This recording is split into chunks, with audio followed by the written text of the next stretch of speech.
Yeah, buy and sell Christianity, man. You can't go to CVS and be like, well, I got the mark of Christianity on me, man. I'm gonna get a six-pack of water, man. It don't work like that, man. You got a lot of these camps that's saying that the mark of the beast is sin, embargo, sleeping with white women say every month we get a big question about what the mark of the beast is. They already got it.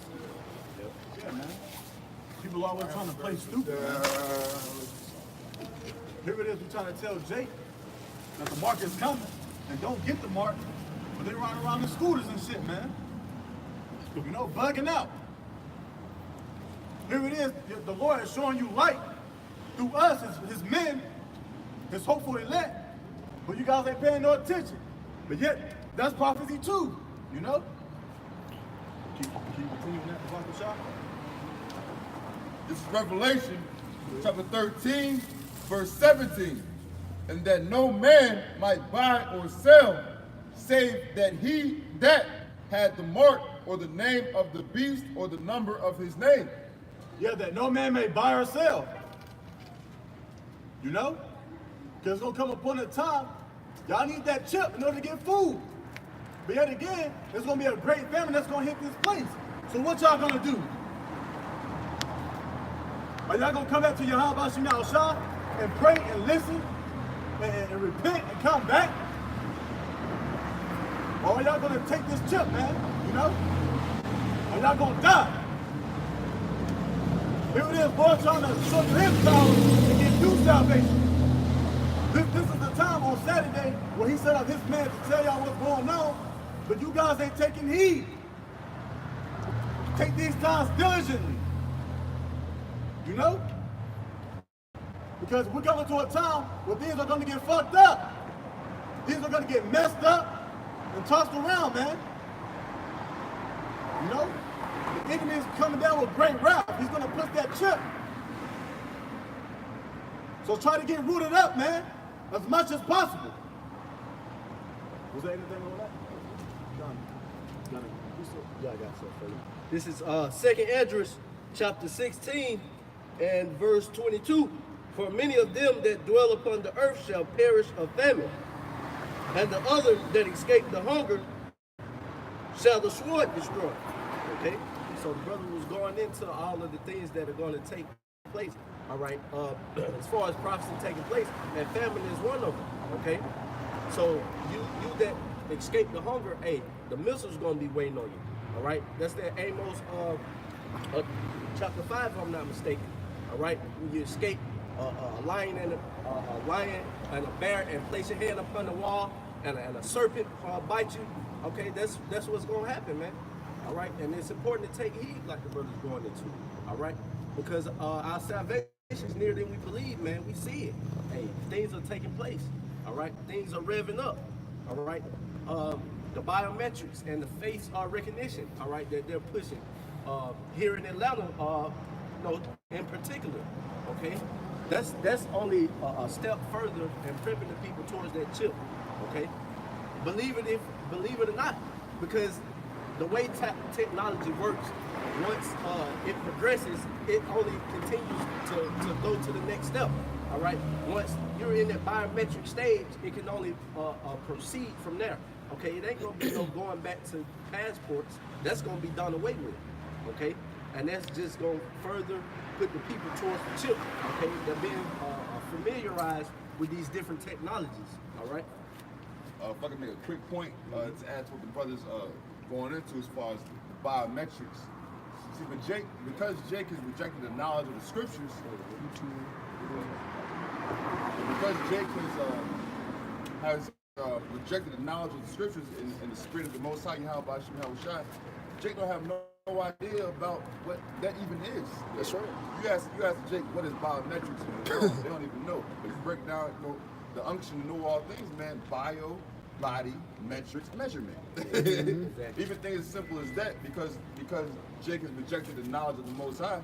The Most High ain't given knowledge even on a basic level as that. Him and You know, just for edification purposes. Shalom, bro. Shalom, bro. Just for education purposes, we got the RFID chip on the Wikipedia. You don't mind bringing it up, bro? This is from Wikipedia. It's radio frequency identification. It says radio frequency identification, RFID, uses electromagnetic fields to automatically identify and track tags attached to objects. Yeah. And who's going to be the ultimate objects? You people. Because that chip is like a grain of rice, man. You put it in you put that small object inside of you. Well, they insert it inside of you. I got something You're for going to you. be walking around. They're going to track your every move. They're going to see what you're doing. They're going to know where you're at. You know? They're going to see what you can buy or sell. You know? I think the camera moved. Oh, he's good. You Oh, you good? But yeah, man, you know, they're gonna track your every move. You see about yourself? It says the tags contain electronically stored information. Passive tags collect energy from a nearby RFID readers, interrogating radio waves. Radio waves, man. And with these high frequencies and these different waves they got going on, they're gonna use their left-hand power to create miracles with it. Yeah, but it's all connected. You got these 5G towers being built, and that's going to connect people to the Internet of Things. They're going to have that chip to get into the doctor's office, the drugstore, the restaurant. Start your car. Start your car. All right, and they showed it in that movie, The Cell, with Samuel L. Jackson and John Cusack. They basically had the chip in them. But when these frequencies will be emitted from the cell phone towers, people would bug out. They would stab people. You know what I'm saying? They would punch each other in the face. That's Kingsman. Kingsman too. Yeah, kind of. So that they're using those different frequencies to control the minds of the people too. That's why they got these high radio towers, you know, pushing out that those vibrations. Yeah. Those radio waves, man. You know? Because they know our people are finished. They know we're weak. We are at our weakest state. They know these things. Yep. So that's them creating them towers trying to take advantage of us, man. But see, the Lord ain't gonna let that happen to his man. Yep. So that goes back to the Esau God-like complex where it talks about in Isaiah 14, he wants to be like the Most High. See, for you guys that don't understand the mark of the beast, the RFID chip, you gotta go precept by precept. You gotta go by scriptures where the scriptures say that the earth is given to the hands of the wicked. This is ultimately the goal of the elites, all right, the Illuminati, to chip masters of people. That's crazy. I was about to basically make them cyborgs. Yeah. That's why things are getting, like the brother said, Iraq, things are getting more advanced. You know? Military getting more advanced. And don't tell them what they got waiting for the hopeful elect. All we know is that the Lord got our back at the end of the day. You know? We're going to defeat death at the end of the day. Lord willing, we are those men. But that was it on that? On the RFID chip? Yeah, I'm gonna read some more scripture. I can't. Hold that precept. I'm gonna read some more. Yeah, It says, active tags have a local power source such as a battery and may operate hundreds of meters from the RFID reader. Unlike a barcode, the tag need not be within the line of sight of the reader, so it may be embedded in the tracked object. RFID is one method of automatic identification and data capture. Yeah, you know? It's gonna identify every move. You know? Yeah, We're what do gonna they, build it. Oh, I was gonna say, what do they have in front of? What do most of these houses? I know this brother on the camera knows from doing Uber Eats. You go to most of these people's houses, they have the what's that thing called? They put on the door where you ring the doorbell. It's called Ring. Oh, with the camera? Yeah, with the camera. Yeah. They have that's. I believe a brother put that in the article. Dropped that article where Amazon they push that for facial recognition. You go to a door now. Most people don't have old school doors where you knock on the door, ring an old fashioned doorbell. They have a doorbell now where they ring, and it's cheap. It's cheap to put those in your house. You ring the doorbell, you thinking, oh, what is this? And it notifies the homeowner, and they got a recording of you. So it's getting to a point where, like I add to your point, where if you're not willing to accept this new way of having your face recognized at all times, being recorded at all times, your steps being tracked at all times, you're gonna be cut off this system, man. They're gonna block you out. you're gonna basically be off the grid, man. You know? Daniel 12:4, it says, "But thou, O Daniel, shut up the words and seal the book, even to the time of the end. Many shall run to and fro, and knowledge shall be increased." So, could I say something more? That knowledge is the science technology. There you go. Like the brother was saying, all these different things is constantly elevating. The techno world is evolving and is shifting right before our eyes. Even the cell phones and the technology that we're using, it's becoming old now. Right. So they have to do what? They have to keep updating. You got to think even now, all these kids are it's such a craze, it's such a hype over the will be an Xbox One, the PS4. How is the PS7 gonna look? The PS10. Yeah. Because you gotta think the graphics are already at the max. It's gonna come to the point where it's gonna be chip implant. It's gonna be putting you in the game. In the It's gonna game. put you in the game. You're gonna be part of the virtual reality. That's That's like how you know all these that things movie Ready is Player steering One. towards a dystopian society. They speak about a dystopian system where basically all the things that you think are working for you and actually helping you is really destroying you, and that's basically the times that we're living in. That's right. This is Daniel 12:4. "But thou, O Daniel, shut up the words and seal the book, even to the time of the end. And many shall run to and fro, and knowledge shall be increased." So we're in a time when this book being opened and the prophecy being revealed through our prophets, the elders, and great millstone, man. You're not gonna find this in the Christian church. A lot of Christian churches, man, they take the apostles and elders, and then all of a sudden they know that they are the beast of the RFID nation. So we're in a time when the men on the highways and byways, even Sir Isaac Newton said at the end times that we've been, we're interpreting the scriptures. So we're in a time where if you can't see it, you can't see it. That's on you, man. And if I could add, because we were talking on the way up to the camp about you have these other Israelite camps and try to make 1,001 excuses on why it's not the RFID chip is not the mark of the beast. And they'll say exactly what you just said, the fact that what a so-called white man teaches. What a so-called white man don't teach that if you Israelites aren't supposed to take it. What white man is coming out of his mouth and saying, hey, you Negroes, Latinos, and Native Americans don't take the mark of the beast? They're making it a world. And these crackers, they can take the chip. Moab, take it. Ammon, take it. Take one in the forehead and in the wrist. Take one in your mouth. You know what I'm saying? It doesn't matter to them, but they're not telling you that. Yeah, look at Buffalo. I did a video. And it's slow. Yeah. Michael, supposed to get in and out of that.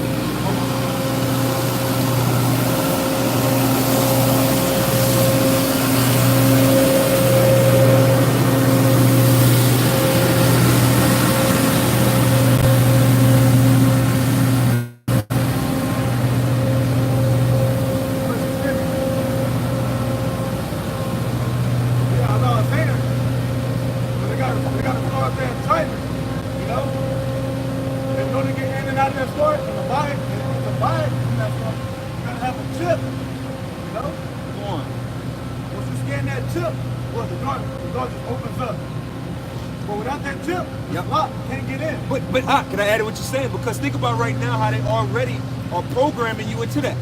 When you walk into a grocery store, they typically will have a scanner that's a sensor hanging from the door in most cases. So that when you walk in, the sensor picks you up, and what does it do? It opens the door. Remember back in the day, they had the big, I don't know how old you are, if you're old enough to remember, old Piggly Wigglies, and they had that little black post in the front of the door that you had to step on for the door to open. Then it went from that till they had the sensor.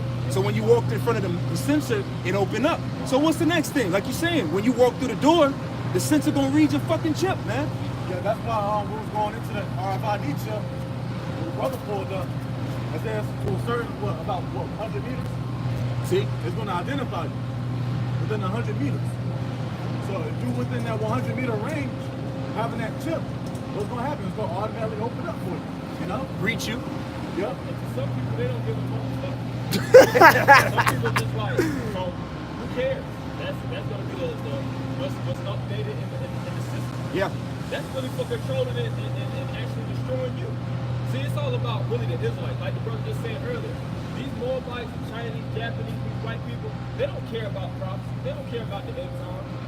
Because at the end of the day, ignorance is bliss to them. That's right. But for our people, we're looking to save the hopeful elect out of the clutches of the enemy, man. That's right. Because all these things is really going into the spirit of controlling you, making you a perpetual slave. Because at the end of the day, you weren't born to be a slave. These people were born to be slaves any goddamn That's way. right, Doc. We were born to be the nation full of kings and priests. That's not our lot on the earth, is to be tracked and checked, to be monitored closely. Watch. Counted. Counted. Hey, even David numbered Israel. He got punished for that, and that's the king of Israel, man. Showing that by default, everything is all by divine and design of Yahweh Shem Yahushua. That's right, Doc. Yeah, he gonna, before you bring that up, Baba Shah, we're gonna go back to Revelation 13. Bring it out one more time, Baba Shah. All right, This is Revelation 13, verse 16. And he causes all, both small and great, rich and poor, free and bond, to receive a mark in their right hand or in their foreheads. Continue. Now, wait, it said all people. Do all people on the planet, don't all people basically have Christianity in some form or another? Come on, man. So How can it be that? So how can it be Christianity? Let's just go through all what these off groups say it is. Because Embargoes. it said causeth all people. If that mark was Christianity, there's 2.2 billion Christians on the earth right now. They all got it. On the other half of the world is Muslims. Muslims are another offset of Catholicism. That's right. So you're basically saying that all the world already has the mark. So basically, if you already have the mark, you can't take the mark out. So I just want to throw that out there. It can't be the mark. I mean, it can't be Christianity. It can't be an embargo, because an embargo is simply the stopping of trade of goods between two countries. What is another one that these people say? Money. You got these off niggas saying that it's money. How is that money? Yeah, somebody You spend it every day. 666 devils that are running the country. That's the 666. Come on now. Reach. Debunk that, man. And what the brother about to bring out in the second paragraph on the RFID chip is going to debunk that too. Continue on with Uncle Shaw. And you have top elitists, just to add what you're saying, bro. You have top elitists that actually understand that this mark of the beast is the chip, man. The individual that actually made the RFID chip. They admit it.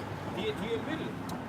You had was that Nick Rockefeller when he had the interview with Aaron Russo. When they were talking, they had a dialogue, elite dialogue, which everybody that had Russo invite got to talk smoked, too. about. That was supposed to be a very private, solemn conversation, but Aaron Russo basically whistleblower. Yeah, because in the scriptures speak on that. Psalms, the 64th chapter tells you that his own tongue will fall upon him, because when you look into that, which they try to say Nick Rockefeller never existed, but when Nick Rockefeller, they said in the interview when Aaron Russo spoke on that what? Nick Rockefeller invited him, said, hey, you could come meet me. So he thought, oh, you must be one of ours. I'm gonna tell you a secret. I'm gonna tell you what's gonna happen, and I'm gonna have you protected. But but because of biblical prophecy, it didn't happen so. Mm-hmm. See?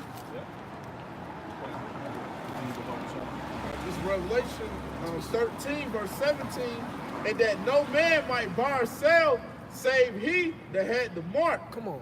or the name of the beast, or the number of his name. Mark of the beast, the chip. Now, can you go bring out the second paragraph of Uncle Shaw? This is the second paragraph in the RFID technology. It says RFID tags are used in many industries. For example, an RFID tag attached to an automobile during production can be used to track its progress through the assembly line. RFID tag pharmaceuticals can be tracked through warehouses, and implanting RFID microchips in livestock and pets enables positive identification of animals. You know what else they do too? They mark too? When I used to work on houses. You know, you go to a house, they put new appliances in it. I'm doing good, how are you? And they do they put these marks. They always had that in New York. They always had that in New York. Oh yeah, no. they have teachers in Yeah. Yeah. Yeah. I always see that in New York, man. I never see it here. I said, oh, they got something interesting. Yeah, we out here, we everywhere. I know, I know. Yeah. Good luck. Hey, All right. thank you. Bless you. All right. You All right, too. so these houses like on the west side, in really bad areas, these investors will come in and they'll buy these houses up, And then they put new appliances in it. They put a new refrigerator, a new stove, a new dishwasher, new microwave and shit in the house. All that stuff, right? So when they leave, the house might not get occupied the next day. So it might be a house in the ghetto. And I remember me and a man that was in the camp, y'all know who it was. You know, we went and we were like, damn, y'all sure y'all want to leave these? It's a trap house next door. You know what I'm saying? We told the people that. And they was like, no, it's they got tracking devices in those things. So you go into a house, think you're gonna steal a refrigerator, you can't even steal no more. And it's bad you said that point too, and go give it back to the brother. Yeah, come, select. It was, no. You talk about after me, you good. But they had this one video of like, I think the year was like 2025, 2059, something up in the years. Basically, the futurism. They had this one individual that stole something, and they was basically running and touching the building and going place to place. And everything they touched, everything they came in contact with, the satellites was catching them. So you see it touch, and you know they had the frequency with a circle, and the circles actually expand, and they'll see, oh, he hit 59th Street. You know, and then eventually they got him. Because it's showing, just like the brother said, everything is being monitored, everything is being tracked. You have these different smart cities where they have tracking on the traffic, like trash cans. Whatever you throw in the trash can is being monitored. Man. All these different things is being recorded so close. Come on, man. And it's like, what's the point of it? Seen that show, Mr. To somebody that's foolish, they like, Bro, you gotta what watch is the that. point of actually tracking and putting monetization in the trash can? I think USA, Brother just read the scripture, something like he so wants to be like the Most High. He wants to actually control each and every little thing you do. The hours that you're on the cell phone. Because even when martial law kicks off and the control of the system actually fully comes in place, it's going to come to the point of full curfew on everything. That's man. right. You know? To the point where whatever you do, if you're penalized, whether you're in prison, like these monitoring ankle monitors in prison, they're going to change that up. You're gonna Free have and to bond. Free and bond. Yeah, free and bond. Come on, man. But it's not the chip. It's the embargo. Fuck out of here. Yeah. But then what the brother was going into in that second paragraph, them putting the chip on what? Clothing tags, things of that nature. So how's that an embargo? They had to put it there, man. Why? Because whoever has that chip can grab it and buy or sell with it. You know? So the scriptures just cuss everybody, man. You know? Except the prophets. Exactly. They're teaching the right thing. Yeah. They fall in order. Alright, I'm gonna skip it. It said in 2014, the world RFID market was worth 8.89 billion, up from 7.7 billion in 2013. Damn. And the United States, 6.96 billion in 2012. This figure includes tags, readers, and software/services for RFID cards, labels, fobs. I know his brother Abu Baja mentioned how here in Atlanta they have these fobs where you have to have easy access to get into your loft or apartment. Yep. Yes. Yeah. And That should be all my other apartment. foreign factors. The market value is expected to rise to U.S. standard 18.68 billion by 2026. So if that was a spiritual mark, don't you think they would be preparing that spiritual mark in billions of dollars? No, it's for Come on. a physical mark, man. How's the most carnal man to ever walk the planet Earth gonna create a spiritual mark? Out of a philosophy. I think like Esau, the scriptures tell you that there's no man more profane than Esau. He's carnal. He couldn't even wait. Oh man, you can see the scoffers. He couldn't even wait. He couldn't even wait for the food. He sold his birthright for a plate of food. He sold something spiritual for something carnal. But now he's going to entrap the whole world with something spiritual. With the philosophy. Oh, Get the hell out. You can't grab a philosophy. You can't physically look at a philosophy. It's just there. It's a spiritual thing. Jeez. You can't, bro, it's like, It's the chip. it's the chip. You can't get around it. You can't get around it. The Lord already made it manifest to us, man. It's the chip, man. Hey, you don't mind because y'all brought out Daniel 12 and 4, right? Where it says knowledge shall be increased. All right, if knowledge is being increased, like the brother said, it's evolution. Everything has evolved. even all the way from the beginning. Men have evolved. All right? Yeah. Things have escalated and things have de-escalated. That's evolution right there. Yeah. Okay? Yeah. Because even in the scriptures, if a brother can find that in the law with the all, that Now was just hold that in the Bible dictionary. I that was get the that. ancient world microchip. I get that. You know? I get it back out. Now the difference between back then and now holding that the is whole time when I put it up. the level of control. The all in the ear. Oh, you say you got that? Read that real fast. Exodus chapter 21. I'm starting. Matter of fact, if you don't mind, I'm gonna read this out of the dictionary, and this is for all what the brother spoke on. What we're gonna go into. It's an obsolete variant of an awl and sharp piercing tool. Come on. Sharp piercing tool. That's How do you an get the awl. chip? And they would use that all to basically brand cattle. Yep. They would brand cattle, and they would even go as far as branding men to Yeah. show that they would be perpetual slaves, or they would actually be in full full servitude under this the owner that they were under. Yeah. And that's basically the same concept with the mark of the beast. When you get tagged with this chip, that's fully showing that you're actually inserted in the system. Yep. And you can't get out. You watched it on all these different shows. When you get into really dystopian movies, what they call them, post-apocalyptic movies, movies pertaining to the end times, control of society, societal tracking and things, they always show individuals actually being chipped. They showed during Divergent when they were shooting microchips. Yep. The troops actually, they wasn't shooting bullets, they were shooting the chips. And individuals, and they were trying to take it out, but they couldn't take it out. They said it was attaching to certain vital parts So of you're your nervous. body. That's why they call it, like we were going into earlier, biometrics. That bio. Even when you look at the chip now, it has a bio casing to it, so it can pretty much your skin, which is an organ, can what is it? Infuse with it, absorb it. So it is no taking it out. Yep. You have to cut your hand off to take it out. You reading Exodus 21?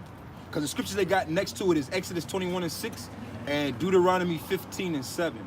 But if you go to Deuteronomy for the brother, will you read at the top and just go into what a servant is? Because you already are servants to the elitists already. You know, when you what you use Waze when you do work? No, I don't. Hey, when you use the app Waze, But I like know it's what a you're talking GPS, about. right? Yeah. They'll show you in the streets traffic. So if traffic is stupid right here, they'll show you on the app it's red. So it looks like blood is traveling. It looks like veins.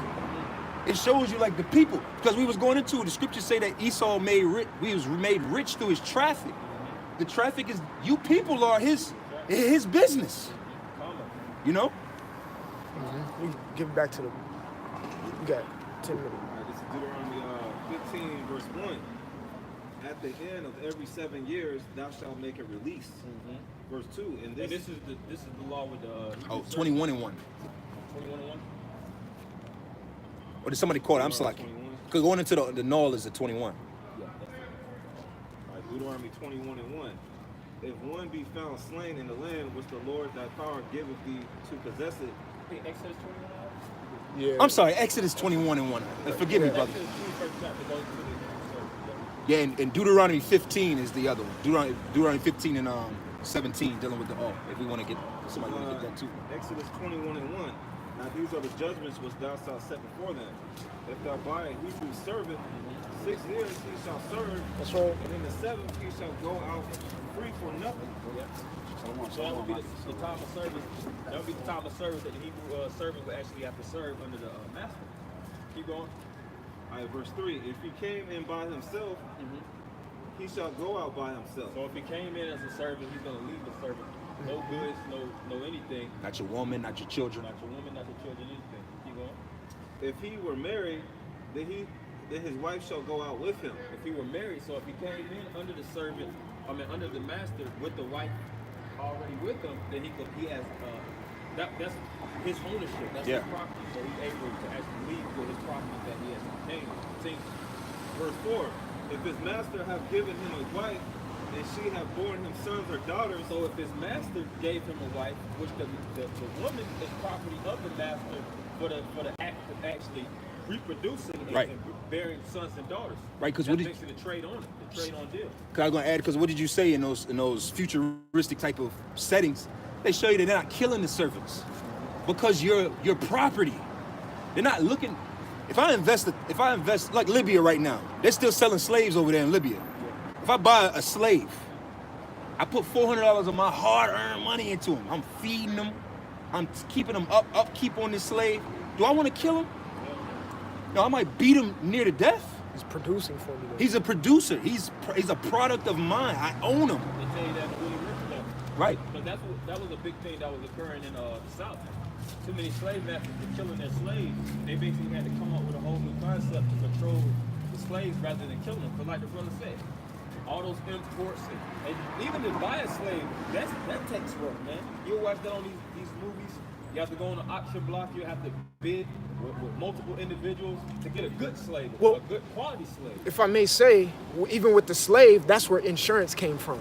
That's how we know insurance is wicked. So they had to insure their slaves to make sure if something happens, that I know that I'm reimbursed for it. Yeah. That's where insurance came from our slavery. Like State Farm and all Yup. the companies. No, they came from our slavery. Yep, it's called State Farm.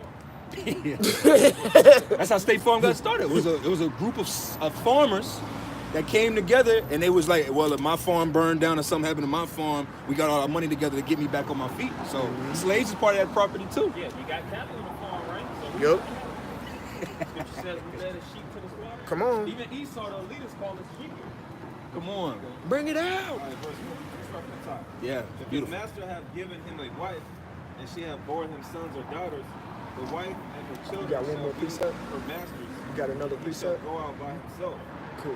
Keep going. Verse 5. And you know, if I'm Salaki, you had a nigga that was once in our camp, a motherfucker named Athaliah, right? And he got all butt hurt. Brother laughing behind us. He got butt hurt because Apostle Gabar had made a comment many years ago that We on the same your topic? children ain't your children. They aren't. You aren't even your own. That's because that scripture, modern day times, show you that nothing's ours. Property cannot own property. So your woman, not yours. Your children, not yours. The same thing was happening back then. So we going into an account of the law back then that still applies today. Esau knows this shit, man. He's the master alone and left them right here. Come on, man. Yo, I'm so hard. I watched the video today. He was like, man, these Edomites know what's up too. You know, he went how the Edomites are wiser than Daniel, right? That's right. You know? So these elites know. You know, these higher up Edomites, they know what's up. That's where they crack the council comes from, man. You know?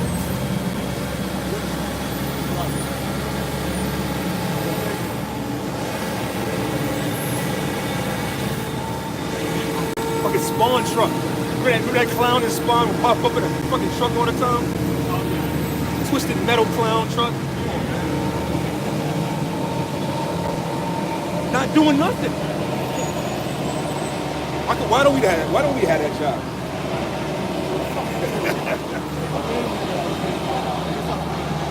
I'm like, that's how you do it.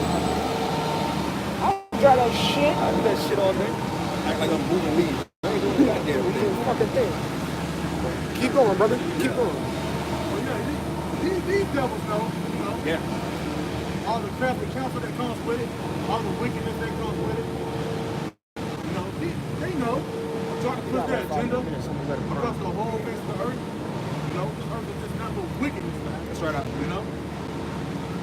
Bring out that Revelation 14. This is Revelation I have to switch to 14 I-9 after. and verse 9. And the third angel followed them, saying with a loud voice, if any man worship the beast and his image, and receive his mark in his forehead or in his hand, the same shall drink of the wine of the wrath of Yahweh, which is poured out without mixture into the cup of his indignation. So what's the wrath of the Most High at the end of the day? Death, destruction, man. Yep. You know? So you guys been edified what the chip was, but you guys were also edified not to take it. That's right. So if you guys take it, We read that with Baruch Shah? Chris on you. This is Revelation 14, verse 10. That's right. The same shall drink of the wine of the wrath of Yahweh, which is poured out without mixture That's into it. the cup of his indignation. Indignation, man. That's right. The wrath. You know? That's not a good thing. Yeah. That's a horrifying thing, man. That's right, Doc. That's a terrifying thing. To have the Lord visit you, man. You know? So you know what this chip is, and you know what it's all about. Don't take it, man. Thus says the Lord. You know? Continue with Baruch Shah. And he shall be tormented with fire and brimstone in the presence of the holy angels and in the presence of the Lamb. Come on, man. You know? Now you're gonna get burnt up. Now you're gonna get a missile. You know? The water. So continue in that folly. You say you got one? Come on, we're gonna bring out one more. Bring one it. more. You know, continue in that folly, man. You're gonna feel that wrath, man. You know? All right, this is Zechariah 14 and 12. And this shall be the plague wherewith the Lord will smite all the people that have fought against Jerusalem. Their flesh shall consume away while they stand upon their feet, That's right. and their eyes shall consume away in their holes, and their tongue shall consume away in their mouth. Man, that's a horrifying thing, man. I don't even want to think about what the Lord gonna do when these missiles hit, man. Whoever's in that fire, how they gonna look, man? Saw that explosion out there in China. Yeah, man. That was just an explosion. That was just some shifty, just a bad wiring fire, man. Christmas tree caught on fire and shit. Yeah, God, hopefully you guys been edified, you know, on the chip, man. Don't take it, man. If you take it, man, you're gonna feel the wrath of the Lord, man. And you're gonna become a part of that consumed, man. You know, your tongue being consumed, your eyes being consumed, and your skull, and your actual skull, man. You know? That goes and you brought out that scripture that even goes into the philosophy being burned away, because it says the tongue shall be consumed pretty much within your mouth. That's what you speak, that's what you say, and all those things. Yep. The Christianity. Yep. Okay, lies. all the lies, all these philosophies, that's if you get in the spiritual side of what that's portraying, that's what that's talking about too. Even so, your carnal tongue and your carnal eyes. Yep. You know? Because it's a balance, you know. Yep. Because carnal people are gonna get killed, man. Or gonna die. But yeah, it's Carnal also philosophy. philosophy. But hey, you know, I hope you guys been edified. I'm gonna step down. All right, so I'm gonna keep going on to this chip now, because you got a lot of guys out here that they like to say it's barber or spiritual or Christianity. That's why the scriptures say you gotta go precept by precept. Right? Matter of fact, you get that right there. Isaiah 28, because they like to come from their own heart too. All right. And also Jeremiah 17. We get Jeremiah 17 now. Yeah, because it's like a new guy of the week, man. You know, a new dummy of the week, man. Then you got old dummies coming on the comment board talking the American movie story about volcanoes and all that stuff, man. This is Jeremiah 17, verse 9. The heart is deceitful above all things and desperately wicked. Who can know it? See, a lot of these guys, man, they just doing it for the money or the views, because you can monetize those YouTube views. Yep. Right, so they're gonna deceive people, and then you got all types of these scandals going on in Israel. I wouldn't be surprised if this whole IUIC scandal is another distraction, all right? Because these people aren't focused on the prophecies; they're focused on the congregation in the IUIC. So I wouldn't be surprised.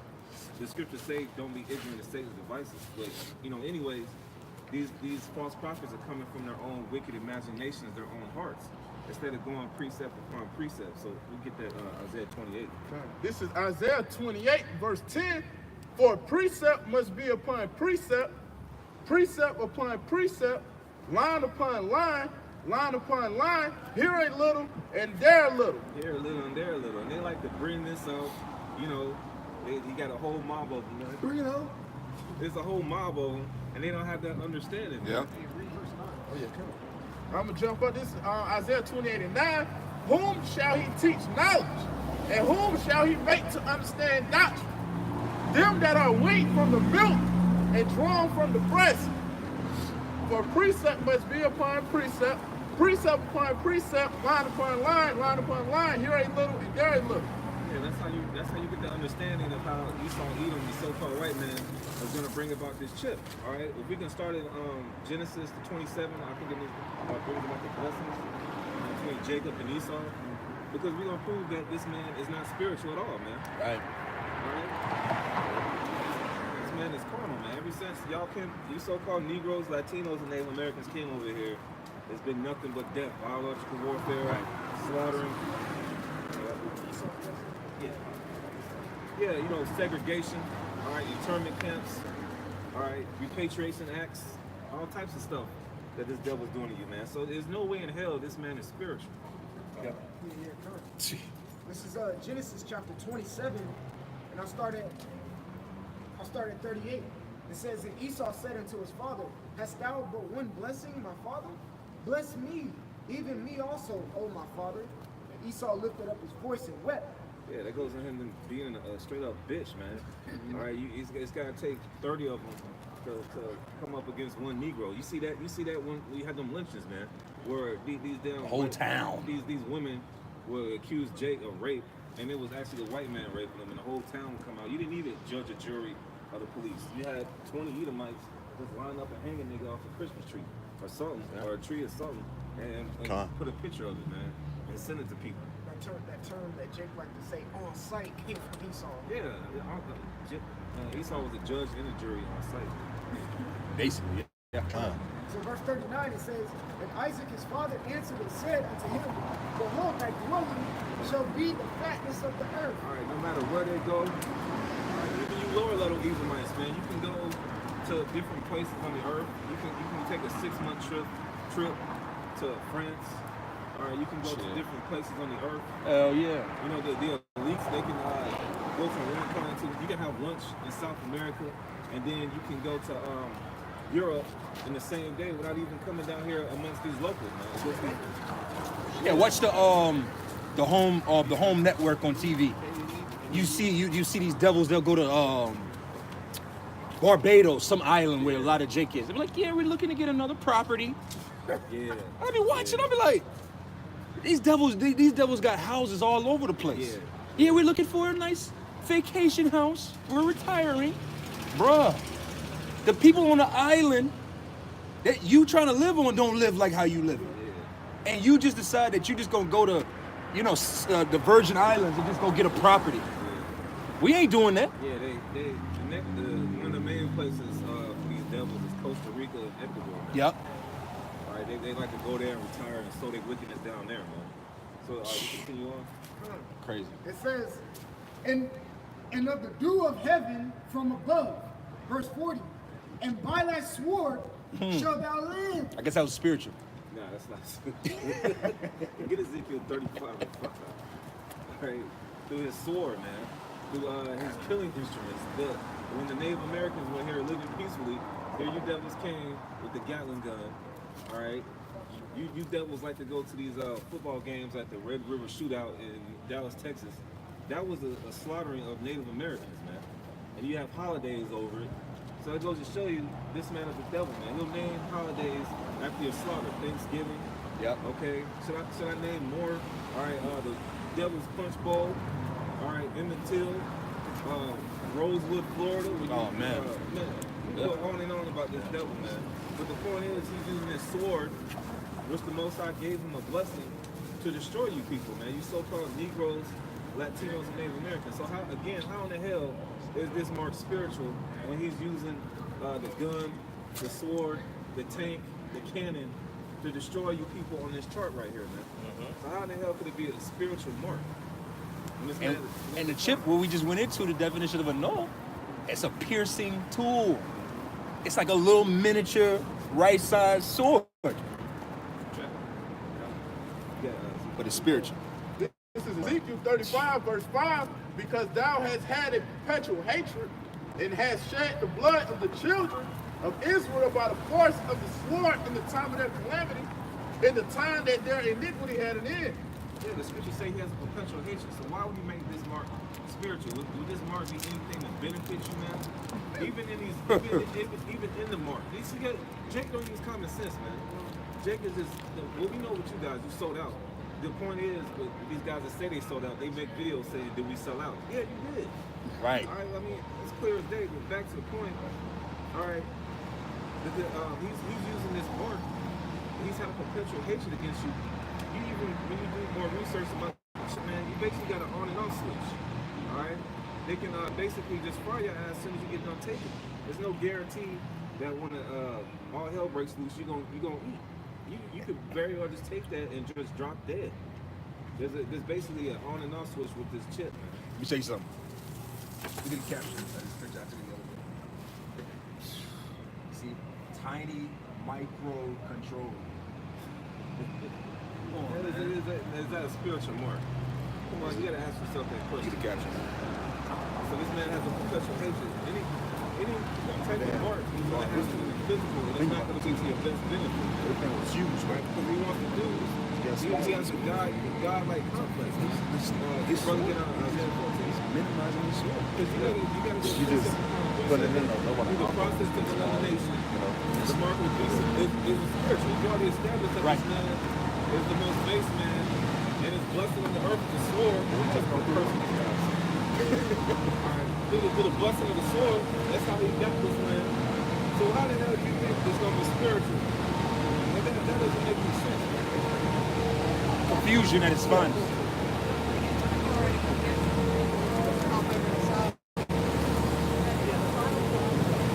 Isaiah chapter 14, verse 12.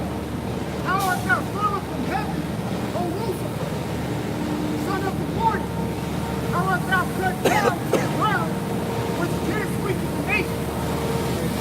That word Lucifer is light bearer. The Illuminati is a light bearer on the left-hand side, man.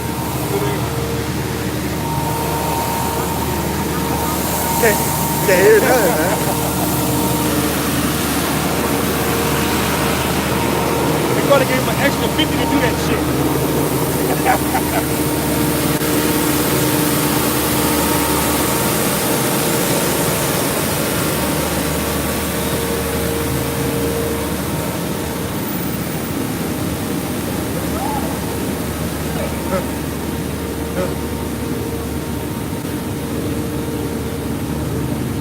Might go 5 points all over again. Right.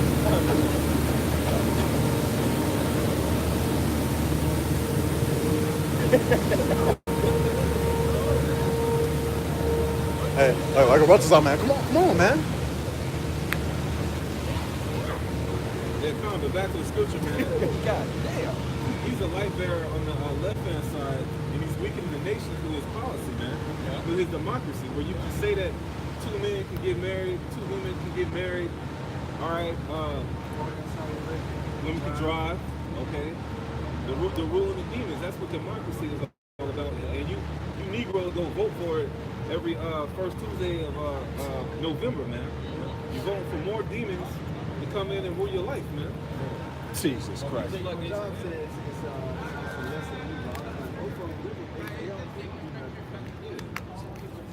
Yeah, 50. It's because Jake. I got something for you. This is. Can I bring out something for you? This is Isaiah 30 and 1, and it says, "Woe to the rebellious children, saith the Lord, that take counsel, but not of me, and that cover with a covering, but not of my spirit, that they may add sin to sin.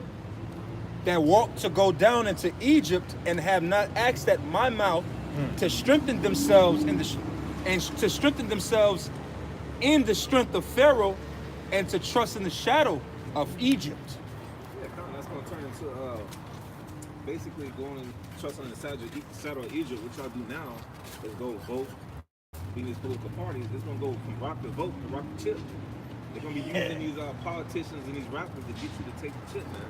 So our people love following these celebrities. Yeah, man, it's the same shit, man. Right. It's the same basketball you've seen since That's you it, were 5. But these stars are so influential. They're gonna get that rapper Kid Buu, man. Yeah, Kid Buu. He gonna have all these little GMO niggas out here taking the chip, man. Yeah. Cause they ain't got nothing to live for. So it's like our people are trusting in the shadow of Egypt. I mean, ever since they came out the womb, man. That's Everything that this devil's given, they trusting in Christmas. New Year's. Trusted in the old Egypt. Yeah. Damn, same niggas. But see what the Lord did? See, they were complaining about the watermelon, the melon, and the garlic, and the fish. The Lord said, hey, I'm going to bring y'all back to a second Egypt, man. You go eat, and I'm gonna make these Egyptians, the new Egyptians, mock you for them melons, man.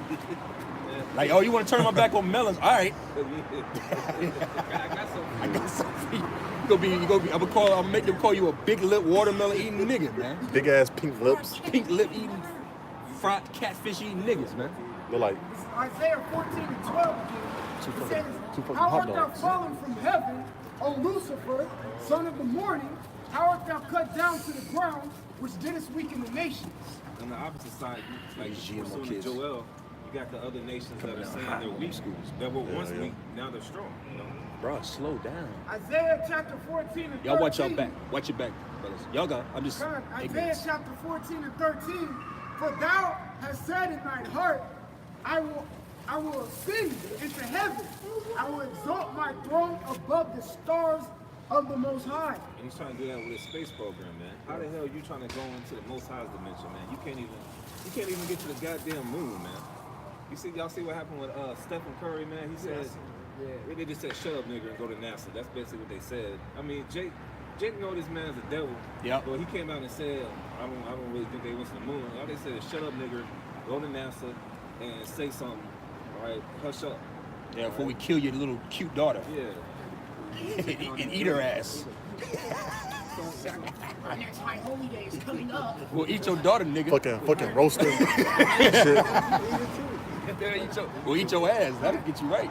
says, If I could make a quick point, because you know, like how you said about these celebrities, that's another point to show you that this is Babylon the Great, man, America.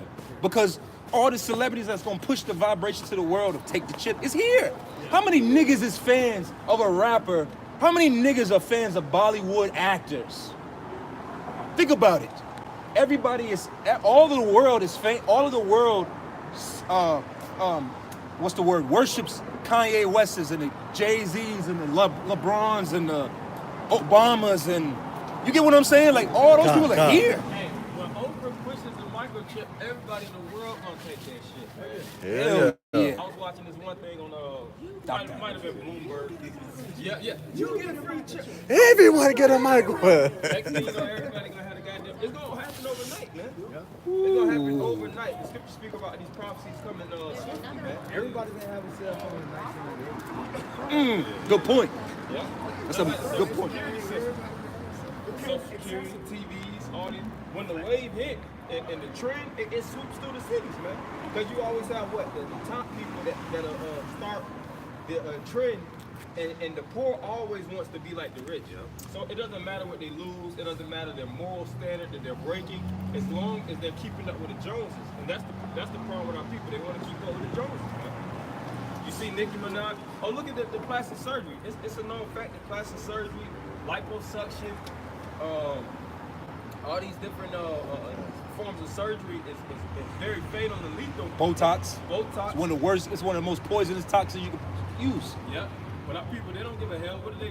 They jump straight into those areas to goddamn get those surgeries. Can I, Risking their lives. So how much more for this chip? can I bring this out for you? Yeah, that's a good point. This is Ecclesiasticus 13 and 22. And it reads, and when a rich man is fallen, he hath many helpers. He speaketh things not to be spoken, and yet men justify him. The poor man slip, and yet they rebuke him too. Yeah. He spake wisely and could have no place. And that's us, yeah. And it don't matter what the hell the rich say, man. It's going to be accepted in the eyes of the poor because what? Their finances are backing what they're saying. If Oprah came out and said, yes, I know that according to the Bible, this is known as the mark of the beast, but I have it.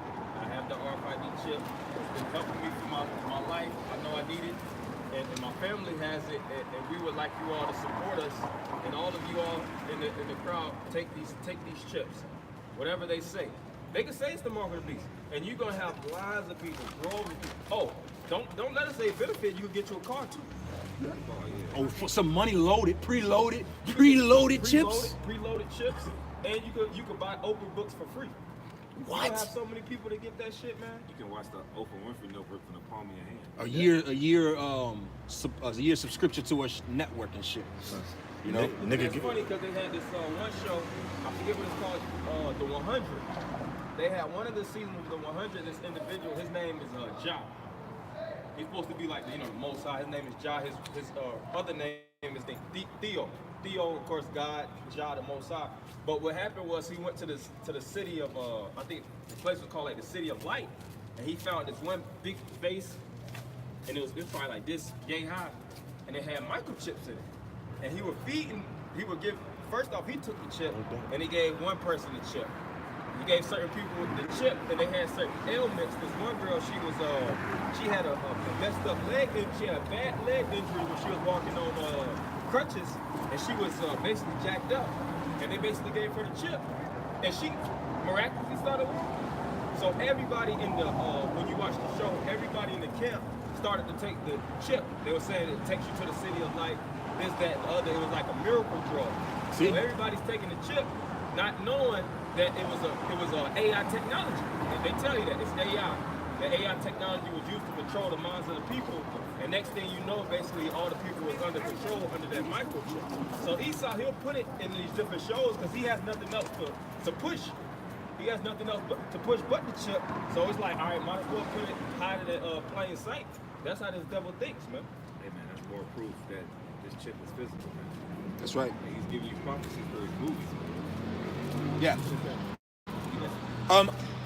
If I could, I'll finish up. Ecclesiastes 13 and 23. And it says, and when a rich man speaketh, every man holdeth his tongue, and look what he saith. And look what he saith. It's like, and look what he saith, they extol it to the clouds. But if the poor man speak, they say, what fellow is this? And if he stumble, they will help to overthrow him. Yeah, that's how they look at us, man. These Negroes with Bibles, man. People toot their nose up. Tatianas. Yeah, not a city out here. But yeah, man. I mean, whatever a poor man says, all right. The scriptures say the meek shall have the earth. The scriptures say those with a poor and contrite spirit are the ones who the Lord is dealing with. So the Lord isn't dealing with these celebrities right now. and these other men or these higher ups, man. But the scripture, Jeremiah chapter 2, verse 33, it says, why trimmest thou way to seek love? Therefore hast thou also sought the wicked woman thy ways. Some people already doing that, man. They already shaving their beard. All right, they bald in their head. They put on that suit and tie.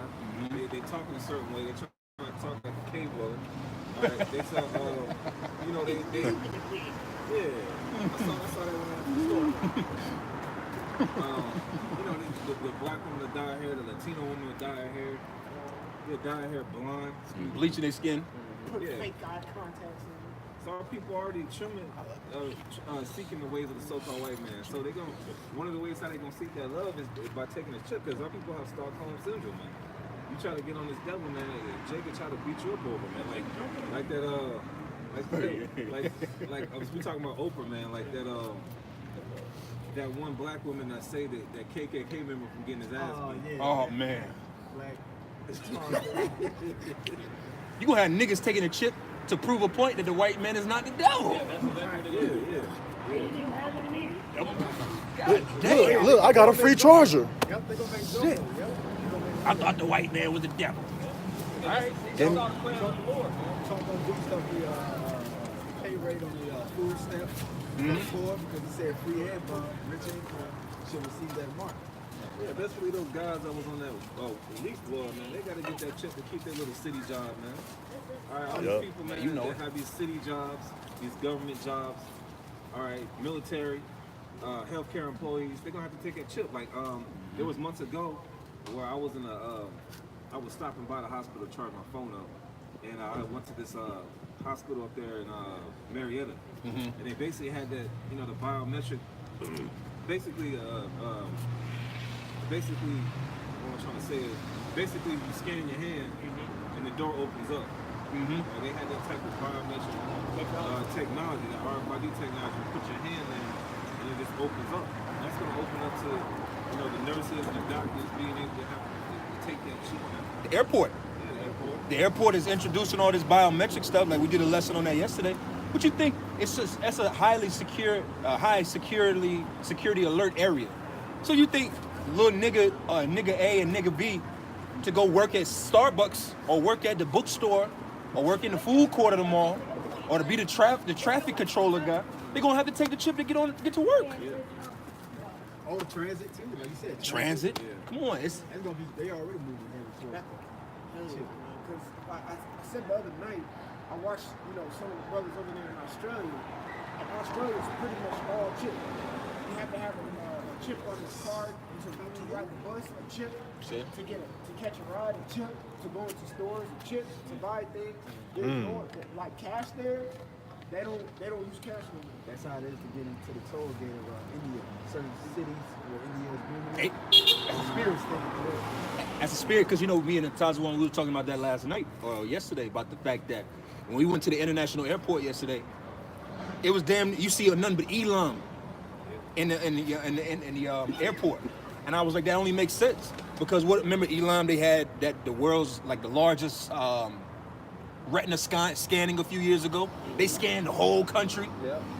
So this is an international thing, And back to the mark of the beast, so-called being Christianity. Those people are into Buddhism, man. Come on, so how the hell they gonna accept Christianity when they into Buddhism, Hinduism? That make Islam. That makes no sense, man. I got a precept for you. This is Revelation 18 and 12. Started 10. Standing before her for the fear of her torment, saying, Alas, alas, that great city Babylon, that mighty city, for in 1 hour is thy judgment come. For the merchants of the earth shall weep and mourn over her, for no man buyeth their merchandise anymore. Everybody's coming over here to Babylon. Okay, America to get money, man. Nobody's going to India. Nobody over here like, I'm gonna go to India to get money. Yeah, I'm gonna go to goddamn Kazakhstan to get money, my nigga. Nah, nobody's talking about they're going to Cape Town, South Africa to get money. Nah, they coming here. They coming over here to get money in the United States, man. And you can see that with these stop and rob convenience stores owned by Arabs. Yeah. All right, the Arabs, the Kushites. Okay. They came over here to get money and they send it back over to home to support their families back over there. This is that golden cup of the Lord. Yeah. Clearly. Yeah, because that scripture got to be fulfilled too. Every man should go to his own land. It says, the merchandise of gold and silver and precious stones and of pearls and fine linen and purple. Oh, wait. You said fine linen, right? Mm-hmm. Certain type cashmere. Real cashmere only comes from certain sheep from the Middle East, from Iran. Real cashmere. If it does not come from the sheep that come from Iran, it's not cashmere. That's why when you look at the title of different cashmere, they'll say rabbit cashmere. It's an alternative. But real genuine cashmere, that fine linen, it has to come from that country. So it's imported to here. Come on, man. Saffron, curries, masala. And purple, and silk, and scarlet, and all thine wood, and all manner of vessels.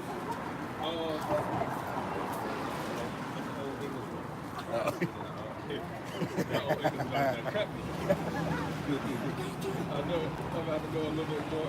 And all manner of vessels of most precious wood, representation that's ivory. It says uri on here.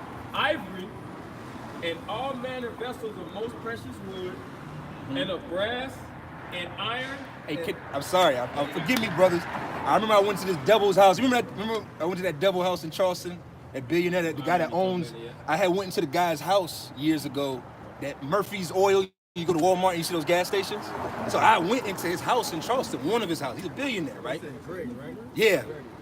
And when I went to his house, the guy that was giving us a tour of the house, he was selling this shit. And they kept emphasizing the hardwood floors in that house came from France. They kept saying in the house, yeah, these floors, this wood came from France. the marble on the fireplace. This came from another country. The iron that we use to do the railings came from somewhere else. So that goes to show you all the fine things. This is America's Walmart compared when it comes to things. You know what I'm saying? So again, that's another scripture to show you. Jake just be stuck, just ghetto niggas trying to break down stuff. Jake be stuck on stupid. Yeah. And all that stealing that the so-called white man did, all like over there in Africa, like you said, certain parts of Iraq, certain parts of these different countries. That's why he wants to control those countries because of imports, man. Going back to the scripture where it's right. about that great traffic. That's talking about America. America has the highest illegal trafficking and the highest legal traffic through imports and exports. Yep. But beautiful.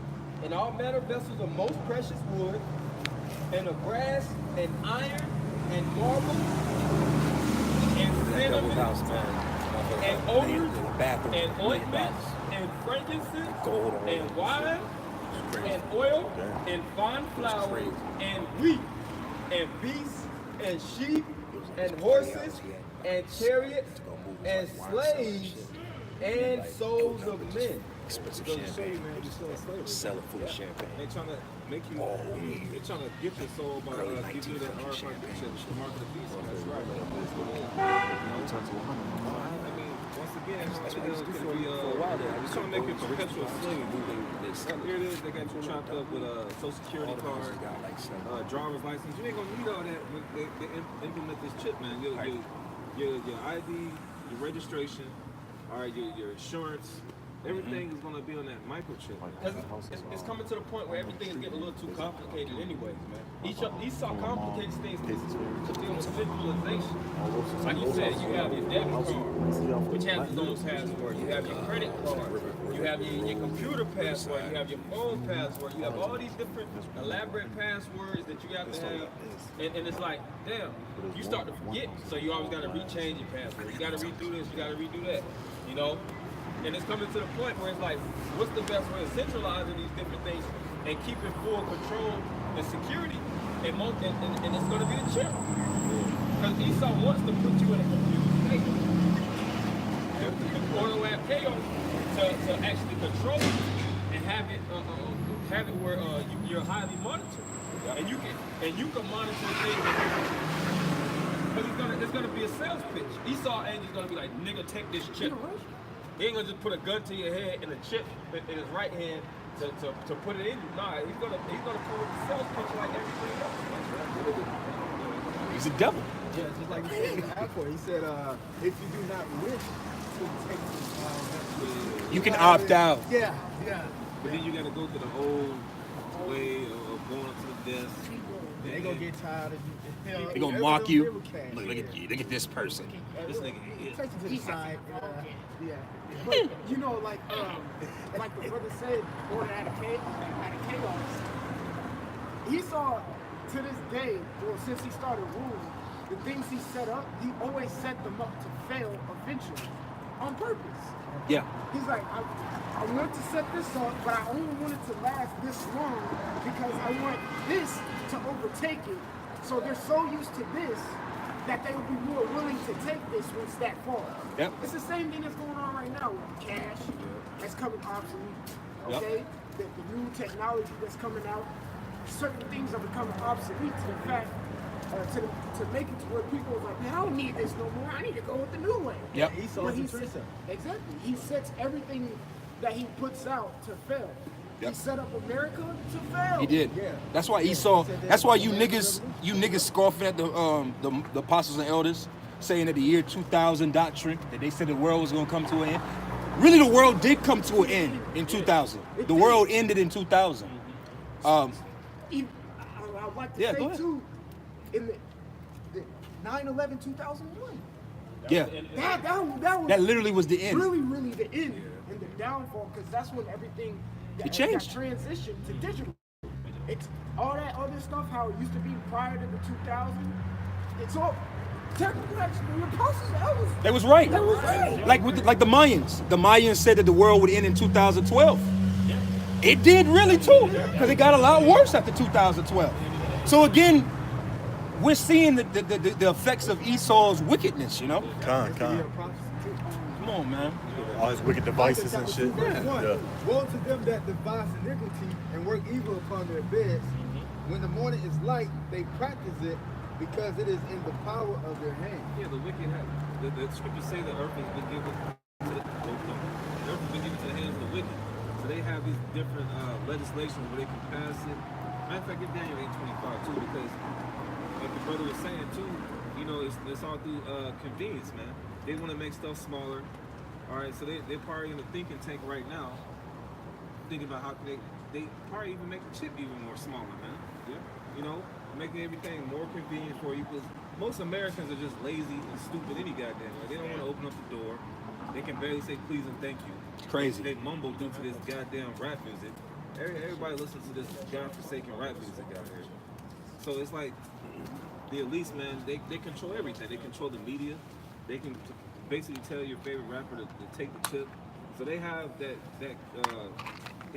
power that the Lord gave them to you know, implement this chip, to basically do research. Because basically, you know, the so-called Negroes, Latinos, and Native Americans are just guinea pigs here, man. Yeah. All right. Yeah. You know, there's been reports of how homeless people have been sent to concentration camps, man, and they've just been thrown back out into the streets, man. So what do you think he's doing, man? He's testing these people with the chip. Show you that on Purge. Show you that. Show you that. On the Venom movie? They show that on there too? They just take random Uh-huh. drugs off the street and try to And get test the, them. the semiote or whatever they call it.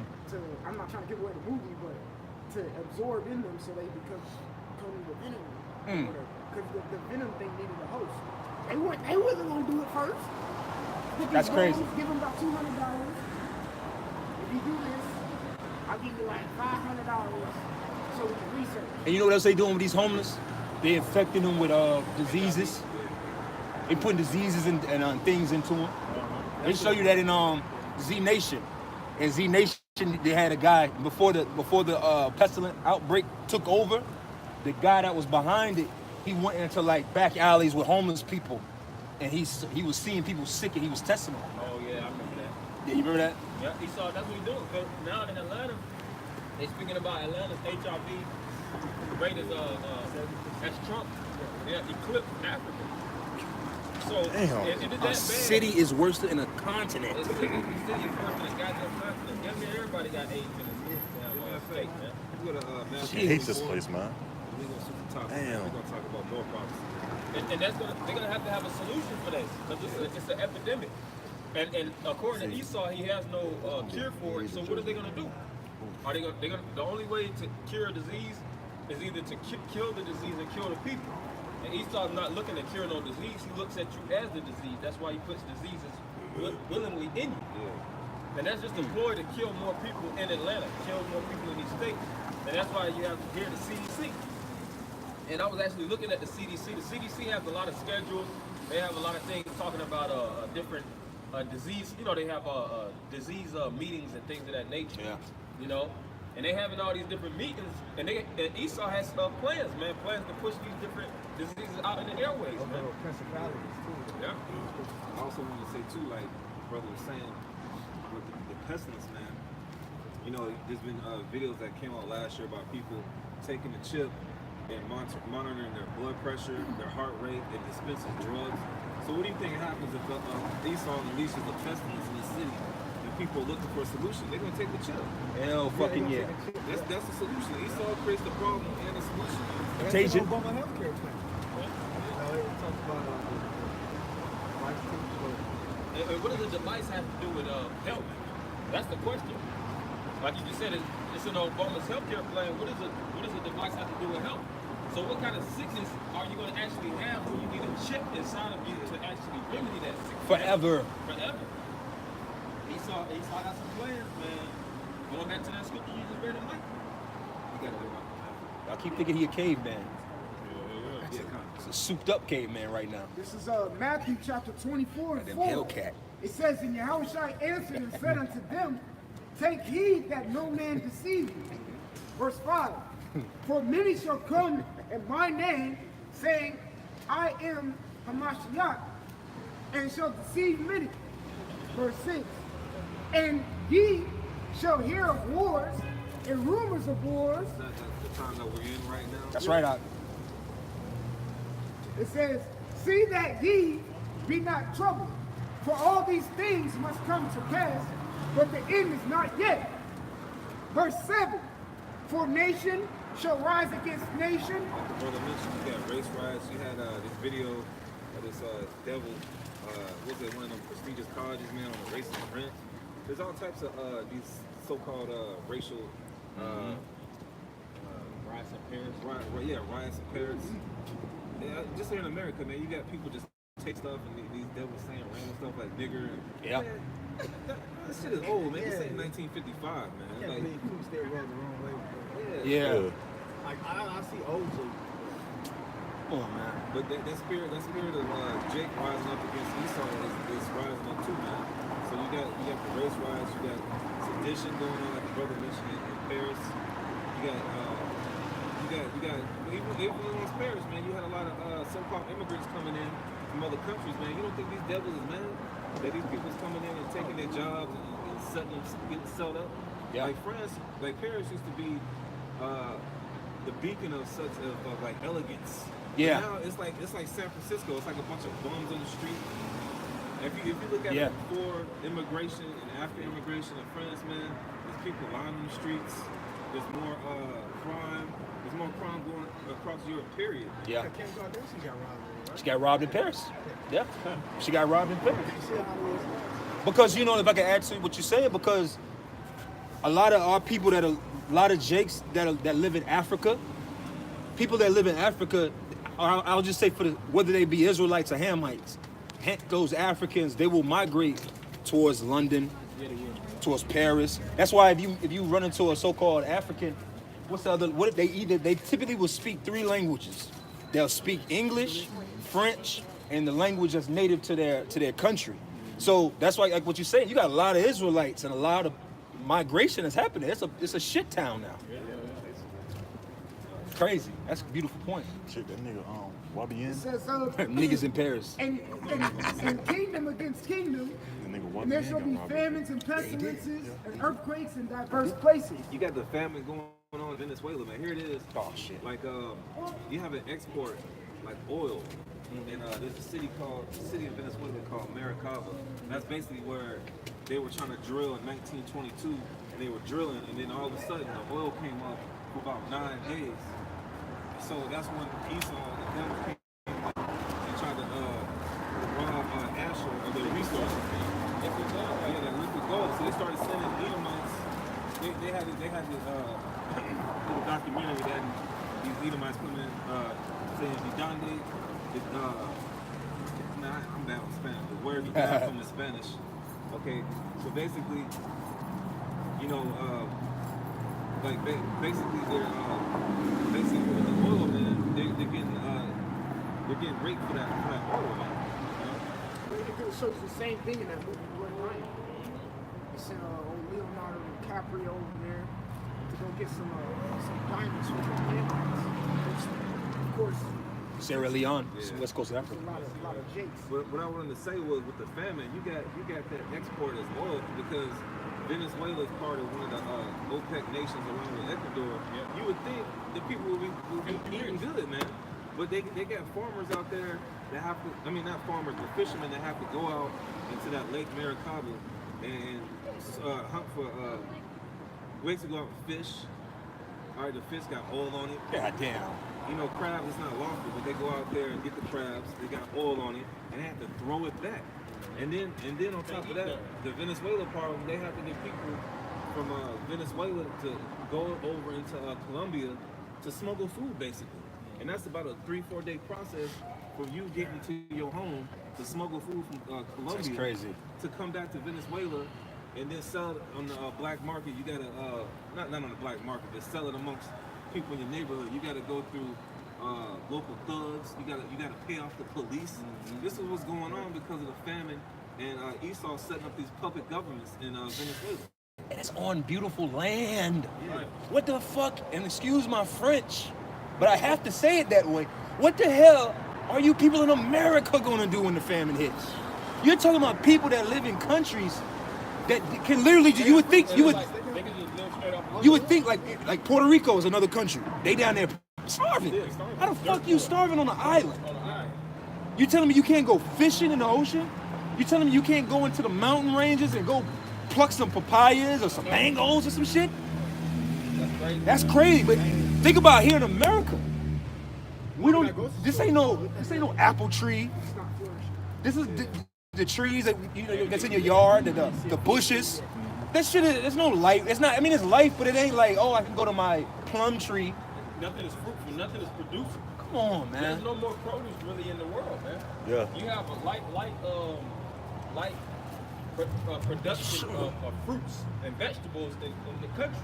That's why you have something known as GMO, genetically modified and genetically engineered, where you have to super stimulate, hyper stimulate certain foods and throw it out like these chickens. The chicken that you eating, it be like 3 times the size, but you're malnourished when you eat it. It's 3 times, it lacks nutritional value even though it's 3 times the size.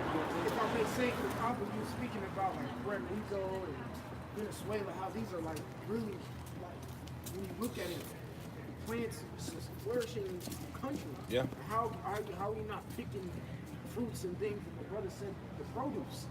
All right, when you come to America, even when you look at the grand scale of America, where the Gadites and Reubenites were living here, they were considered what type of people? Hunters and gatherers. Okay, so they had a hunt for their food. America's more of a land where you hunt and you plant. A lot of things aren't just boop, you got bananas and stuff growing. You gotta actually work for it. So these people here, on top of that, with the GMOs, they're fucking lazy too. God damn. So they can't even hunt and gather. They don't even understand that concept. But going back to these trees are already here. The coconut trees or whatever they got. It's already there. How are you starving? Avocados. So much here to where this place is more of a hunter-gatherer type area. It's a wrap. This place is done, man. Yeah. America's really already destroyed, to be honest. It just has to physically start. The moment the white man stepped foot in The moment you stepped foot, death came. So you know the time when Jacob Trouble gonna be like, it can't even go on a year. Hell no. It can't even go on a year. I'll say like 3 months. There's a saying 9 meals to anarchy. 9 meals. That before you just go ape shit on anything. 9 meals. That's literally 2 days worth of eating. 2 days. If you say you eat breakfast, lunch, and dinner, 3 days, give or take. 2.5, 3 days. These Americans are fat and sloppy, so they might eat 9 meals in 1 day. All right, but give or take, bro. After 9 meals, it's a wrap. You looking at your child, or we saw the Edomite with the dog. You looking at the dog like, hey, I'm about to roast your ass, man. Oxtail and shit, man. I get 2 Kings 6, man, because that's already recorded in the Bible. Looking at the dog like it's fucking oxtail. Revelations 11 and 18, and the nations were angry, and thy wrath is come, and the time of the dead, that they should be judged, and that thou shouldest give reward unto thy servants, the prophets, and to the saints, and them that fear thy name, small and great, and shouldest destroy them which destroy the earth. Who did that? Yeah, who did that? The mystery. Who done it? The $6 million question. Well, I said the $7 million question. The $7 million question, man. Who is that? Who is that? Who done it? That's the same devil that's trying to place that physical market. Yeah. Who did that? Second Kings chapter 6 and 24. It says it came to pass after this that Benhadad, king of Syria, gathered all his hosts and went up and besieged Samaria. And there was a great famine in Samaria.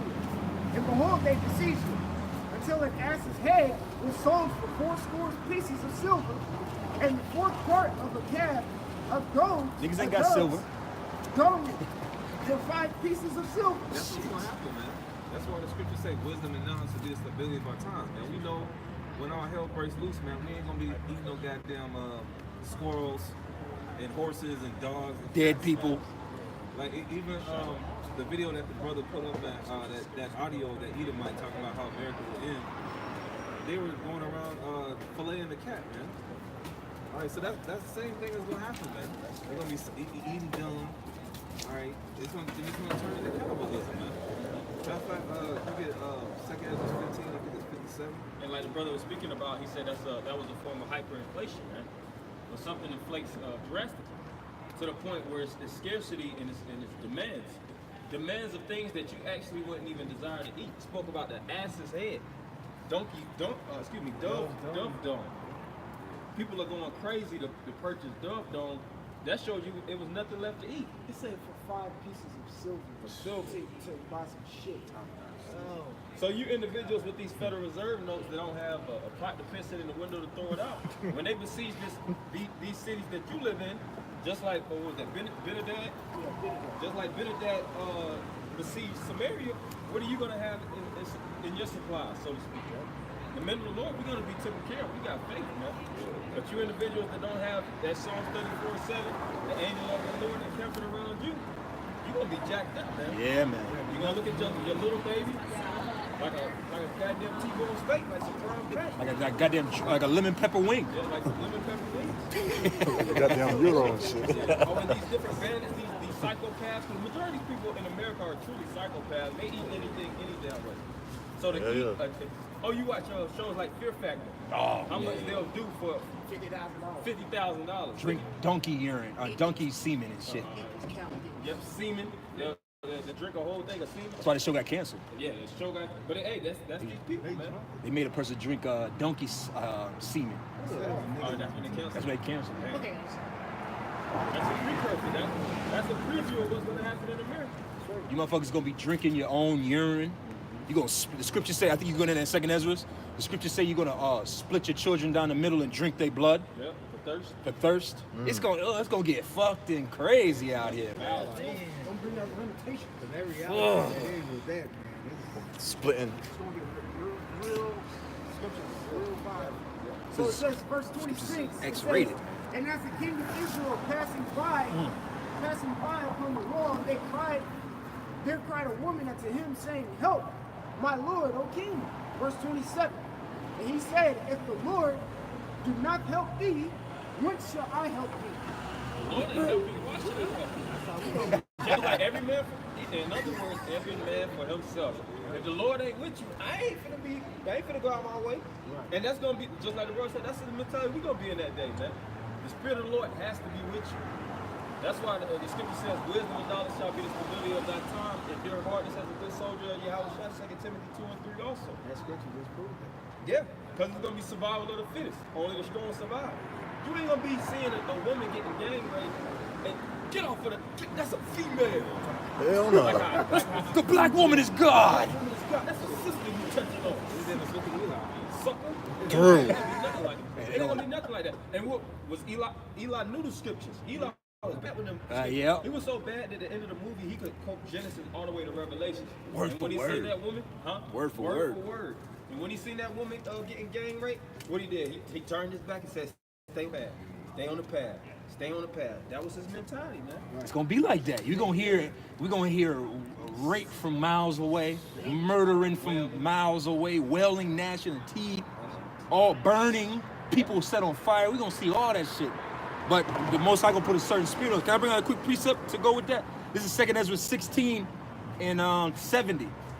And it reads, for there shall be in every place and in the next city a great insurrection upon those that fear the Lord.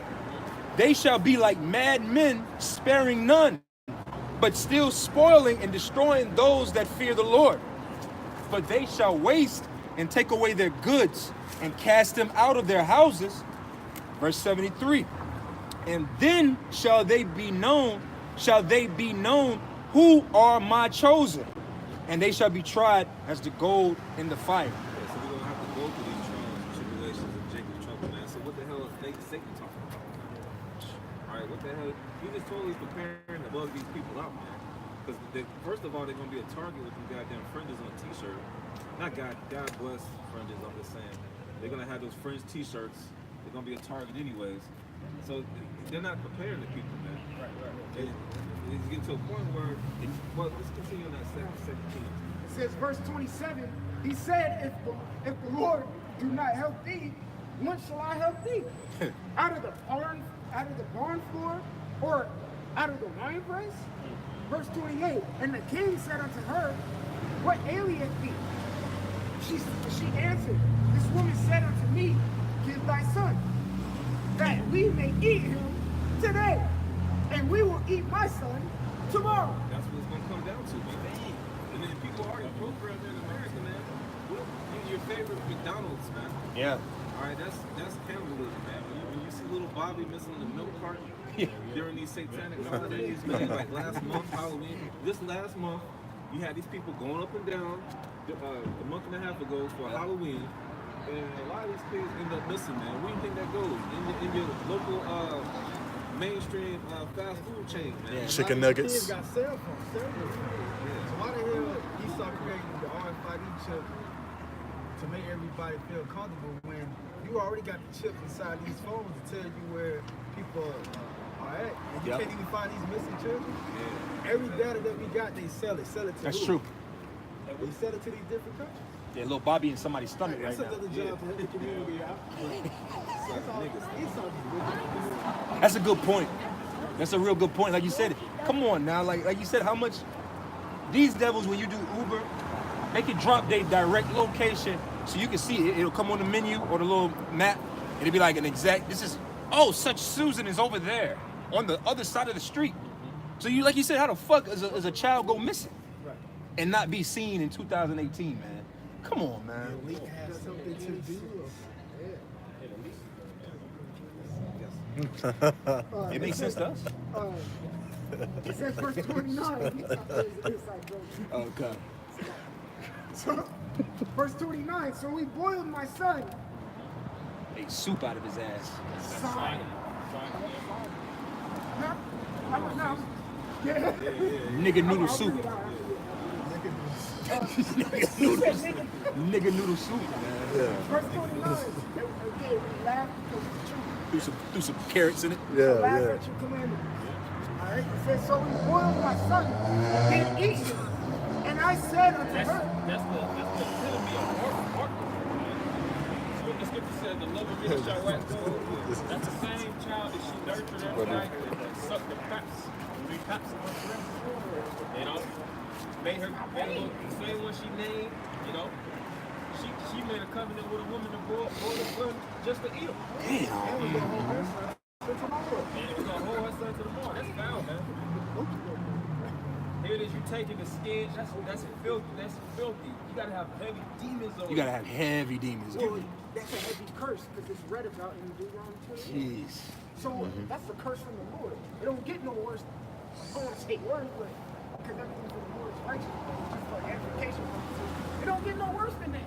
You got a curse from the omnipotent power on you to do this. You know they was eating the bones. Man, get into Lamentations. What was that Lamentations? They wasn't just being picky, just eating The white meat. one part of it. Nah, they was eating everything. Internal organs and everything, man. There's gonna be a real foul spirit out there. They know how to be live and cooking. Oh yeah, Bacon and stuff like that. They gonna make Jake say Slow good. cook. But you know what? For you people that eat pork, you already eating these abominable foods. You already prepped for it. Yeah, like Esau show these steakhouse commercials and this bloody red. Esau already like it, so what do you think he's gonna do in that day? Y'all got worms. These people got parasites in them already. That Jeffrey Dahmer spirit gonna be out here that day. It's gonna be rough out here. Oh, they showed you that in Walking Dead. Woe is me. And it's simple black Wish I Jake. delivered Simple it. black Jake. Yes. Jake woke up, he was like, he just seen him snacking hard. It was- That's about on The Walking Dead? Yeah, on The Walking Dead. Yeah. He looked down, he seen his leg was coming. I'm telling you, they was eating. They was chomping, munching. That's how it's gonna be in that day. And you gonna have these bands, because Fingers these and devils, shit. they already banded up anyway. Yeah. The militias. These different militia groups, they go out and street. See, like Jake Club, it'll be a club, hundreds of people in there, just women shaking ass, Jake doing drugs. He saw money. He saw truth. He's a truth. He's all about shootings. He's all about praying, survival, purifying water, hunting, camouflage, making fires, following deer steps, like you said, making Tracking. fires, tracking, going in the basically swimming in the cold, conditioning their bodies, conditioning their mind, going days without food, surviving. Because they know it's gonna go down. So who's gonna survive? An example of that was in Houston. The militia group, they came in as soon as the flood last year. They came in and they said, man, look, 2 days, everybody went crazy. See? Everybody New Orleans, went the crazy. same thing too. I got a quick precept for you. This is Genesis 25 and 27. And it reads, and the boys grew, and Esau was a cunning hunter and a man of the field.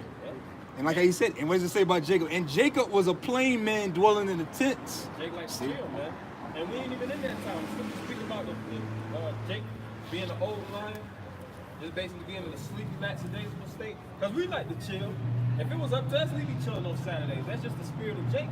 But we ain't in those times. They said it's a time of peace and it's a time of war. We know that we got to get our minds on that warfare mentality. The battle is going to step to each and every one of us on front doors, man. And it's all about how your mindset is if you're going to survive or you're going to perish. Meditate upon evils. Meditate upon terror, that's right. Upon terrorists, right. Because it's going to be a terrorist attack, it's going to be an EMP. You got to think when it's dark, when it's nighttime, there ain't going to be no street lights, man. There ain't going to be no flashlights. How you going to survive? You know how fucking dark you be in your house when your power be off at night? Think about the city. Think about a city. Wisdom is all in 17. Darkness is going to be so thick that you can feel it. Grab the dark. And you niggas, man, you Jakes, you tribes, man, you are so spoiled and bitch made and homemade that, you know, like I did a lesson on my way to camp today, and the scriptures say, pray ye that your flight be not in the winter. But I was thinking, like, you automatically think with that scripture, the cold. But in the winter, these trees get real thin.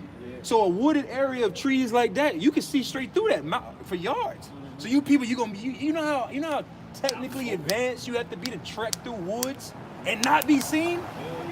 You know how, like, that's a skill. That's a real skill that Gad really had, to able to go through the woods and not be heard or not be seen.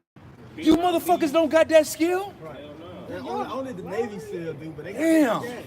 Yeah, with the goddamn. Come on. For real, think about that. 1,000 people trying to get out of a neighborhood going through the woods. Y'all gonna be seen forever, man. That's how you know in the spirit, we're gonna be moving light in that day, man. That's right, Doc. The Most High gonna have us supercharged. And even if we moving as a pack, guess what? The Lord gonna have, men of the Lord gonna have spiritual power. These individuals, it's gonna be horrible for you guys. Us on the receiving end, we're gonna be protected all day through the spirit. That's the spirit, because you said Psalm 34, the angels going to be encamped around about us. And then in Psalm 91, it tells us the angels have charge over us. So in that day, you're going to be good. Isaiah 66. Was that Micah? The Lord said that he shall take you under his wing as a chick. Like how chicks take like a chicken or a hen will take his chicks under the wing. That's how the Most High gonna have us. Even when he spoke about Benjamin in Deuteronomy 33, he was like, Dwell- should be on my shoulders. That's how we gonna be. But the brother said, we reading about y'all right now. We ain't reading about the men of the Lord. We reading about y'all, the ones who are not in the comfort of the Lord. But I'm gonna continue for you, brother. Right back to It's a scary movie right here. So it says, verse 30, and it came to pass when the king heard the words of the woman that he rent his clothes, and he passed by upon the wall, and the people looked, and behold, he had sackcloth within upon his flesh. Verse 31, and he said, meaning an F the spirit up. It's saying he rent his clothes, because kings, they don't wear commoners' clothes, they wear king's garments. Yep. So he might have had something $6,000-$7,000 outfit on. He just tore it in half. That's a loss of money. And he said he put on sackcloth, meaning he was in a lower state. He couldn't even wear the king's garment. It wasn't even the time. That wasn't the time of glory. That was the time of mourning and silence. Keep going. It's the same spirit that we in, man. That's it. It said in 2 Peter 2:9 says you're a nation of kings and priests. But we're not in our royal state right now. That's why we out here prophesying sackcloth. Gladly. verse 31. Rough garments. Yeah, that's pretty much the point. You go to Lamentations 4. This is Lamentation chapter 4. More nastiness. Yeah, the Bible is triple X rated. It is. Quadruple X rated. We're not gonna get this tomorrow at the church, man. The pastor don't even know how to interpret this, man. That was back in that day. That was back during that time. All that other nonsense, jumping jacks and flips. Meanwhile, I read this report today that a pastor had bought his wife a $200,000 Lamborghini. So that's what their business is doing, especially IUIC. That comes from the congregation. I'm about to say, if the congregation can't, never mind. I can't have good congregation. All right, Lamentations 4. Gonna get it. Lamentations 4:9. It says, "They that be slain with the sword are better than they that be slain with hunger." So it's better for you to just die on spot, on sight, as Jake said. Yeah. And rather just starve out with somebody like, what was it, Walking Dead, where they just sitting there eating on your leg, eating on your body, man. No. That's a slow decaying death, man. Yeah, you already malnutrition too. No pain worse. That's why when you watch Z Nation, the last episode, like I said, I love that show. But at the episode of that show, basically everybody died, and it's basically they were living to die on, like they were waiting to die, basically. Like they were waiting for that day where it's like, all right, we can finally die, you know, because when they sent this bomb up there was like a reset button from the elite on the show, and they killed everything, and then everybody that was left, it was like the crew that was left. You know how women do, it's like they see the guy next to them and it's like, you know, let's just F real quick. Yeah. You know, and they were just waiting to die. So like you said, in that day when it gets so bad out here, you're gonna want to die. You're not even want to live no more. It says that a man shall desire death and shall not find it. Seek death more than treasure. It says, "For these pine away, stricken through for want of the fruits of the field." Verse 10, "The hands of the pitiful woman have sodden their own children." Yeah, they're gonna be born. Read it in 2 Kings 6, man. They're gonna be born sons, nigga stews. Nigga stews. The Lord said it's gonna be born in these last days. Mystery meats. Yeah, the Lord ain't bringing the 2 Kings and then Lamentations from nothing. This is what's gonna happen in America. 70 AD. Yeah, 70 AD when they're eating up belts, shoes, all that stuff on. With the Leningrad, when he was licking the plaster off of the walls, eating basically wood. That's the level these people gonna be. They're gonna be on extreme savagery because they already savagery, man. The drug intake, the intake that these people actually have on a whole shows that they're basically animals. Just think when it's spiked, when you don't have any food and your stomach it needs something, it craves something very highly. They're gonna go through all means to get fed, man. Especially these individuals that live high on the hog and tell you that's a rock. That a day of adversity, prosperity is thrown out of the window. It's like you never even had it, man. You're gonna see certain rich people with goddamn one shoe on, looking like that bum off the road, trying to follow you with a cart in their hand. You know? Damn. Empty can. Here it is, they eating on empty cans, the leftovers in empty cans. They just doing anything it takes to survive, man. But at the end of the day, we gonna be straight, man. Yeah. There you go. This is Sirach chapter 11 and 25. It says, "In the day of prosperity, there is a forgetfulness of affliction. In the day of affliction, there's no more remembrance of prosperity." So these different individuals that's prospering now, they're gonna be hungry later. See, we hungry now. I'm gonna get that. We're poor now. We're through now. So only place for us to go is up. We already at the bottom. We already hungry. We already hungry. I got it. It says, verse 26. It says, verse 26, "For it is an easy thing unto the Lord in the day of death to reward a man according to his ways." So even that, you can apply that on the left and right hand side. For us, him rewarding us in the day of death is keeping us alive, keeping us stable. Food, raiment, water. Giving us the multitude of people, having Isaiah 4:1 happen. All these little things happen. Isaiah 33:6. That's right. During the day of death, he's going to reward us because what we're doing at this very moment. Now on the other flip side of it, niggas out here. You ain't doing it. You ain't doing it. So it's easy for him to reward you for what You you earned did. it. You earned nothing because you did nothing. Wages of sin is death. The wages of following the Yahweh Shem Shine, the way of life, is going to be eternal life. life and salvation. Everyone has made it easy for the Lord to make his decision. That's Beautiful. why in the very beginning it said it's an easy thing unto the Lord. Red pill, blue pill. Yeah, there's no gray area with the Yahweh Shem Yahushua. I'm gonna finish Because that. the Lord said, I give you life or death. I got something for you. The majority of our people, they desire death. They live a death influenced lifestyle. They're all about taking in drugs. They're all about committing adultery, stealing, robbing, killing one another. All the Lord is going to do is put out extreme lawlessness and put anarchy in the air, man. Just give you people what you really want. Yeah, that goes back to that chip, man. Like the Lord is preparing a sacrifice for Esau on the left-hand side when they take this chip, man. So all this lawlessness and iniquity that our people are committing on, they're just basically being gathered for that big sacrifice, that nuclear missile. And then just to finish it off, it tied to the more to what the Brother Paul was saying. Verse 27, the affliction of an hour maketh the man forget pleasure. And in his end, his deed shall be discovered. Yeah, so to hell with all the bucks that you got when you was up, to hell with all the money, fighting Jay-Z, 2 Chainz. They'll go to the strip club here in Magic City and throw $10,000, $5,000, $100,000. Yeah, so, and people like Mayweather go in and throw $100,000.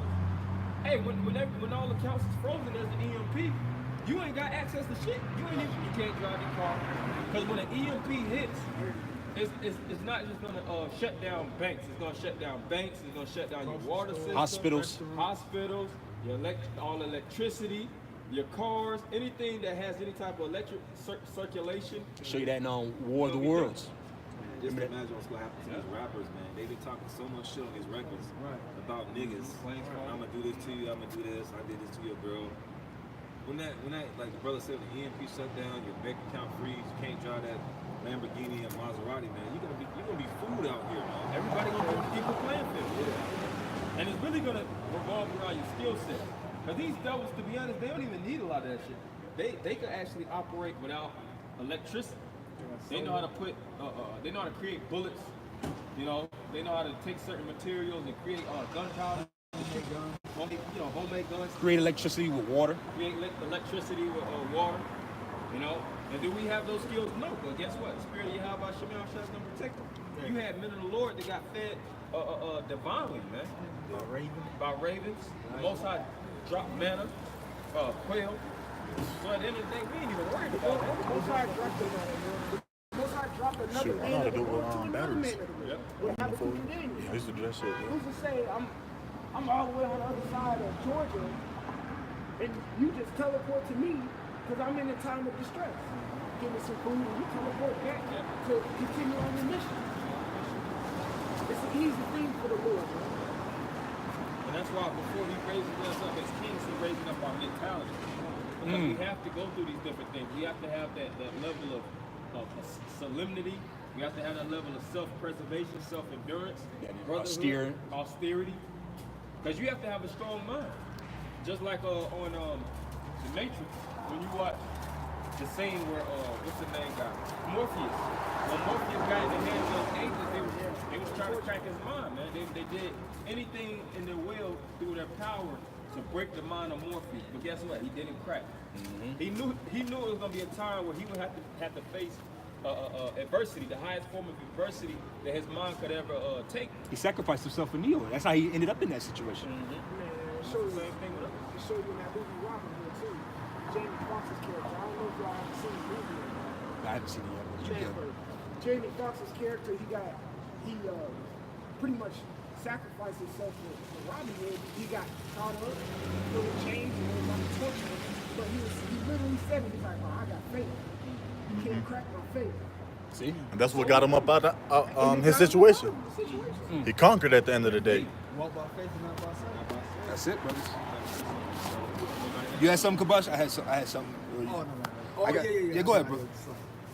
This is 2 Ezra chapter 8, verse 56. For when they had taken liberty, they despised the Most High, thought scorn of his law, and forsook his ways. You got the liberty time right now to get it while it's getting good. You got camps. Man, I just found out there was a camp in Arizona. It's camps everywhere.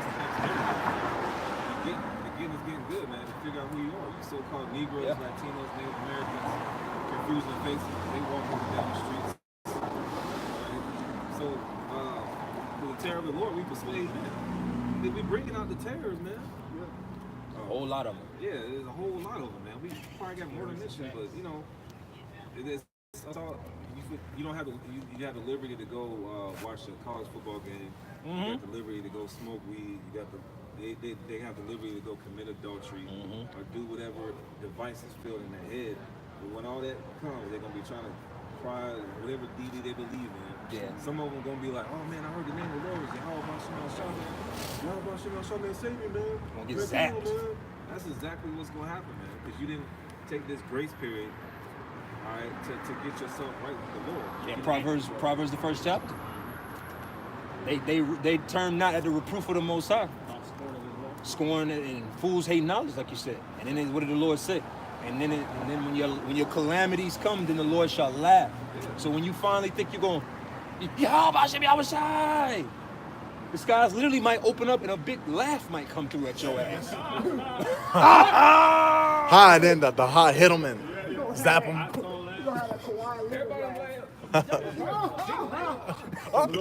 With a finger. Fucking donkey-ish. Yep. I got something real quick. This is Isaiah 65 and 12. I'll go straight to the point. Verse 13. And it says, therefore thus saith the Lord power. Behold, my servant shall eat, but ye shall be hungry. Behold, my servant shall drink, but ye shall be thirsty. Behold, my servant shall rejoice, but ye shall be ashamed. Hey, brother, yes, that's his prophecy to the day of death that's coming. But that's going on right now. We're eating right now.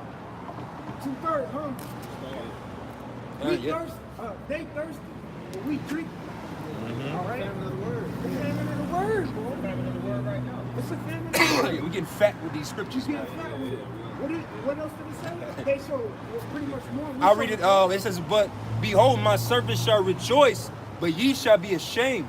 Go ahead. We're rejoicing because we see the times that we're in. We see these prophecies coming to pass.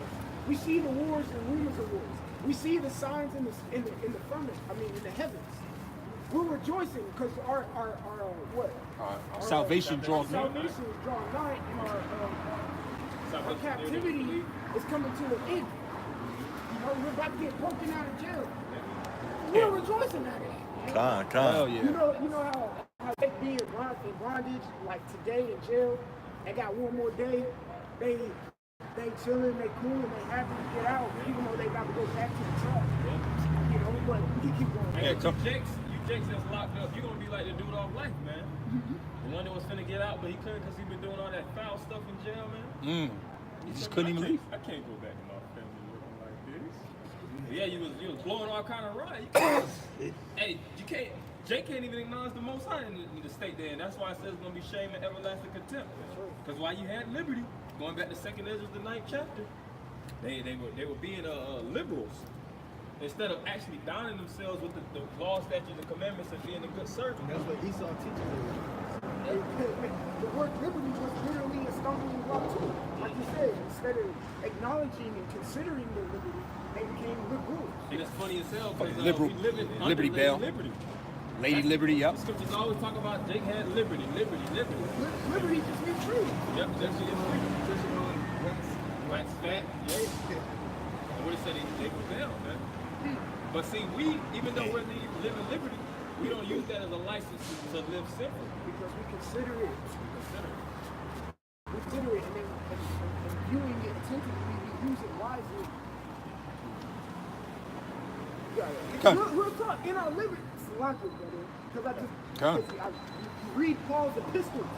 Paul always talks about he's a prisoner to Yahweh Shai. So in our liberty, we can still consider ourselves prisoners. See Yahweh Shai. We were born with a cost. 1 Corinthians 7th chapter. That goes to 1 Corinthians 13 or 13 and 9. I'm going to say where it says, I think it's that, but pretty much it says, it might not be that. Keep going, brother. Good. Verse 14 says, behold, my servant shall sing for joy of heart. but ye shall cry for sorrow of heart. Yeah, you think about like how like all these Edomites and these palatial palaces, so to speak, mansions around here. All right, we gonna be the let man. We gonna be led to a wine cellar. All right. Yep.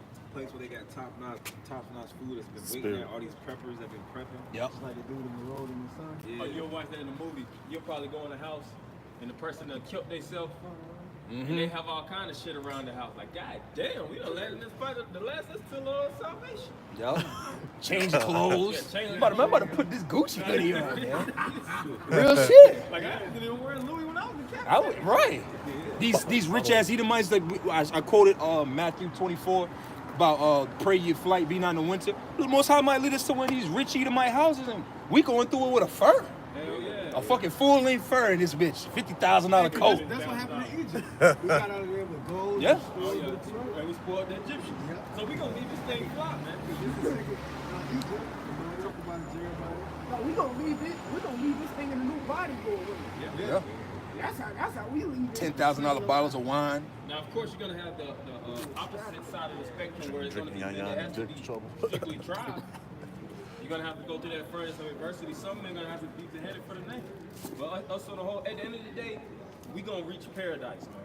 That's right. Whether you have to go through the chopping block or whether you actually, you make it all the way through. At the end of the day, you made it to the finish line. That's what we all fighting for, man. But at the end of the day, when the kingdom of heaven is set, you got your number. Just like when James got killed, John got killed, Paul, Peter, Yahweh Shah, all the disciples got killed. In the reincarnation, they're going to receive salvation. Yeah. Whether they have to get beheaded again, or whether they die in doing the work, or whether they can fight to the end for salvation. At the end of the day, we all going to get a reward for enduring until the end. That's what it's all about. That's right. If I could bring out something real quick to that point. This is Wisdom of Solomon 4:16. And it says, thus the righteous that is dead shall condemn the ungodly which are living. And youth that is soon perfected, that many years in old age of the unrighteous. I'll read it again. This is Wisdom of Solomon 4:16. And it says, thus the righteous that is dead shall condemn the ungodly which are living. And youth that is soon perfected, the many years in old age of the unrighteous. So like you said, if you get beheaded, man, Most High, you got to have faith that your brother is, if you believe your brother is a man of the Lord, he might have the spiritual power. You die on the spot, bring you right back right then. Just right there, you die. Oh, nah, man, not yet. Yeah. That might be the thing that brings the spiritual power out of another brother. Oh, yeah. You know? How the Most High is going to display his power. And you can't say that these occurrences haven't previously happened. Yahweh Shai, he rose men up from the dead. You had after Lazarus. You had after Yahweh Shai actually died. You had individuals that came out of the graves and walked around Jerusalem. I forget how long they was actually. It was a space of certain time, but those occurrences are gonna come back. Yahweh Shai spoke about the least of them actually having that power, man. And it all sticks around being in His Word, man. You know. That Yahweh Shai shall rise first. But the Lord has a word of comfort to the men of the Lord that died in His faith. You worked hard, you did the work, and you died. For me? For me? Oh man, you a choice servant, man. You ain't just anybody. That's the spirit you want to pray for. That's the spirit you want to pray for. Hey, just like in companies, you'll have somebody that worked hard and they retire. Somebody that retires in a company, he has a lot of respect, man. Yeah. Because he worked diligently. He worked them numbers of years. Not really in this system, of course, but overall, somebody that retires, it's a certain level of respect that comes to you for actually putting in that work. Yeah. You get a so-called plaque for doing that. So how much more dying in this faith, retiring in this faith? This is Psalm chapter 116 and 15. It says, precious in the sight of the Lord is the death of His saints. Yeah, precious in the sight of the Lord is the death of His saints. We represent the saints. So if you have to die doing this work, hey, it's better to die being a righteous man than die being a wicked man. Yeah, basically. This is an honorable thing. You get like the military. If you're a top individual, or you even just a little foot soldier, and you get shot on the battlegrounds, they give you an honorary mention. They give you an honorary death. Purple Heart, shit like that. Purple Heart, Medal of Honor. So it's the same thing in this truth. You can't always think, damn man, you know, what you're gonna go through in this truth is gonna break you. You can't always have that type of mentality. What you go through is for the demise of you. Certain things is really for the name of the Lord. That's right. You know, Yahweh Shah, when he died, did he want to die? No, he prayed 3 times that he couldn't drink of that cup. He didn't want to drink of that cup, but what he said, if it's thy will that has to be done, so let it be. I got something for you real quick if you don't mind. Same book, Wisdom of Solomon 1. And I'm going to start at 12. I'm going to read a verse if you don't mind. Read it real quick. Wisdom of Solomon 1 and 12. It says, seek not death in the era of your life, and pull not upon yourself destruction. Yeah, seek not death in the era of your life, and pull not upon yourself destruction. Keep going. With the works of your hands. For the Most High made not death, neither hath he pleasure in the destruction of the living. Yeah, neither hath he pleasure in the destruction of the living. Continue. For he created all things that they might have their being. And the generations of the world were healthful, and there is no poison or destruction in them, nor the kingdom of death upon the earth. For righteousness is mortality. For righteousness is Immortality. Immortality. Yeah, for righteousness is immortality. So at the end of the day, the spirit of death doesn't even reign over us. That's why Yahweh Shah himself, he actually conquered death to show that there's really no such thing as death. The spirit of death, it shouldn't be looming over you like that. I'm like, dog, the scripture says, first and foremost, the Lord hasn't given us the spirit of death. Spirit of fear. Excuse me, the spirit of fear. And fear is death. About death. Yeah. You know, oh, death, where's thy sting? Oh, you got that second Corinthians 15 chapter. Okay, you know, if it's hard, read that real fast. This is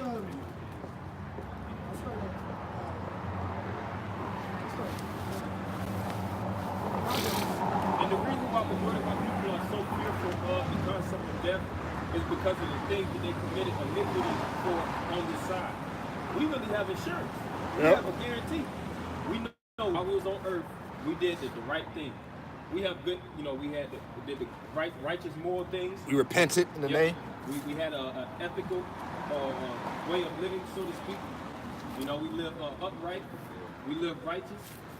So if you die in this thing, you already know. This paradise is presented unto you in the reincarnation. You know, when the Lord actually raises you back up, you're going to actually, you know, be one of the ones that's going to be stamped as one of the 144,000, whether by life or by death. First risen. Yep, first risen. This is 1 Corinthians chapter 15. And you know the glory you're gonna get, like that in the kingdom of heaven, those individuals died for the name of Yahweh Shem Yahweh Shah. Not only did you fight in the faith, not only did you endure in the struggle, sacrifice your own life, living while you, because we sacrifice our life right now, just living. You know, the scriptures say that if you hate not your life, you're not fit to be a disciple. So to even right now, you're already dying. We die. We died. The outer man dies every day. But like you said, to go into that day and then die on top of that. That's power, man. One of my favorite books is the Book of the Maccabees. Okay. You know how those individuals, the family of the Maccabees, and even the seven sons, how they endured such hell and torment, and they died for the name of Yahushua without cracking, without turning their back, without giving up names. Kept their integrity. They took their stripes and kept their integrity until the end. That takes a lot of strength, mental fortitude to say, "Fuck it, hey, I'm just gonna die for it." You know, you got certain people, man. I can't die, man. I got my kids, man. My kids, my mama. Who my mama gonna talk to on Saturday, on Sunday? You know, my mama gonna be left alone. That's why you know a lot. That's how you know a lot of Jakes gonna take the chip. Yeah. Because they think about too many worldly things. Yep. When you ain't worried about death, that means that you're totally detached from this place, and you're fully invested in the spirit of whatever you're in. That's right. You're fully indulged, absorbed in it, and we're truly fully absorbed in the spirit of Yahweh Shem Yahweh Shah. That's right. This is 1 Corinthians chapter 15 and 51. It says, "Behold, I show you a mystery. We shall not all sleep." Yeah. Which is death. That's the mystery. Everybody's not going to taste death. See? But we shall all be changed. But we shall all be changed. Transformed. Switch from one form to the next. Everybody that you see before you is not going to taste that, drink that cup of death. See? It says, verse 52, in a moment, in the twinkling of an eye, quickness. See? At the last trump. At the last trump, which when we're almost at the last trump. That's right. See? For the trumpet shall sound, and the dead shall be raised incorruptible. And the dead shall be raised incorruptible. And that's talking about the righteous men that actually died attentively and aggressively fighting in this faith, man. That went through the hell. That went through the strife, the adversity, unto the end. The fearless ones. The fearless ones. And that's the golden army of the Lord. Continue. It says, and we shall be changed. And we shall be changed. Continue. If I may say, it says that we shall be changed. That's the remnant that were left that did not taste death. That were in the lot of when Yahweh Shai said, "If be some of you here that shall not taste death." Yeah, because if I could say, those that the ones that get delivered on this side in the kingdom, they're not gonna have mother and father. So even if you the ones that died that are risen up, they're gonna be risen up. They're not gonna come back through the act of sex in the kingdom and be raised up. You get what I'm saying? So that's worth dying for in itself. We'll be in that stead of men that's like, Lord willing, we be part of that number that we'll be like, you know, spiritual. We'll be like Melchizedek to a certain extent. You're the first. You will be the first one of your line. You know, prototype. The prototype. And you know it's going to be a plaque. The 144,000, just like you have in these different states and things of that nature. You have the founding fathers. You have a plaque of them. You know, Mount Rushmore, certain statues and things of that nature that glorify these individuals for laying out the foundation, doing the groundwork for whatever you're stepping on. You know, doing the foundational work for you to actually live and thrive. It's going to be the same thing with the 144,000. I said it's going to be a Mount Rushmore plaque. Right. With all brothers with the garments on. Cheesy. Yeah, that's a plaque in itself. Look at Columbus Day. Yeah. This devil is still praised to this day for what he did going back hundreds of years ago. To this day. And look at the Apostle Paul, Apostle Peter. You have all kind of streets named after these individuals. You have all kind of individuals that name their children after these individuals. It's going to be the same thing with the 144,000. You're going to be truly a superstar. You know? Beautiful. It says, verse 53, for this corruptible must put on incorruption. This corruptible represents this vile flesh that we're living in. This mortal flesh gets sick, it's subject to damage, broken down, feeble. These bodies is like fucking 86 Celicas, man. Yeah, 86 Hondas and shit. That's why we need that incorruptible. That's why we're fighting for that incorruption. Because we know that we're corrupt. We know how our mindset is. We know that we're living in this vile flesh. We're looking for that transition. See? It says, and this mortal must put on and this mortal must. And this mortal must. That's a must. It's not an option. See? Put on immortality. And we understand that we must put on immortality. And it first starts with what? The mindset.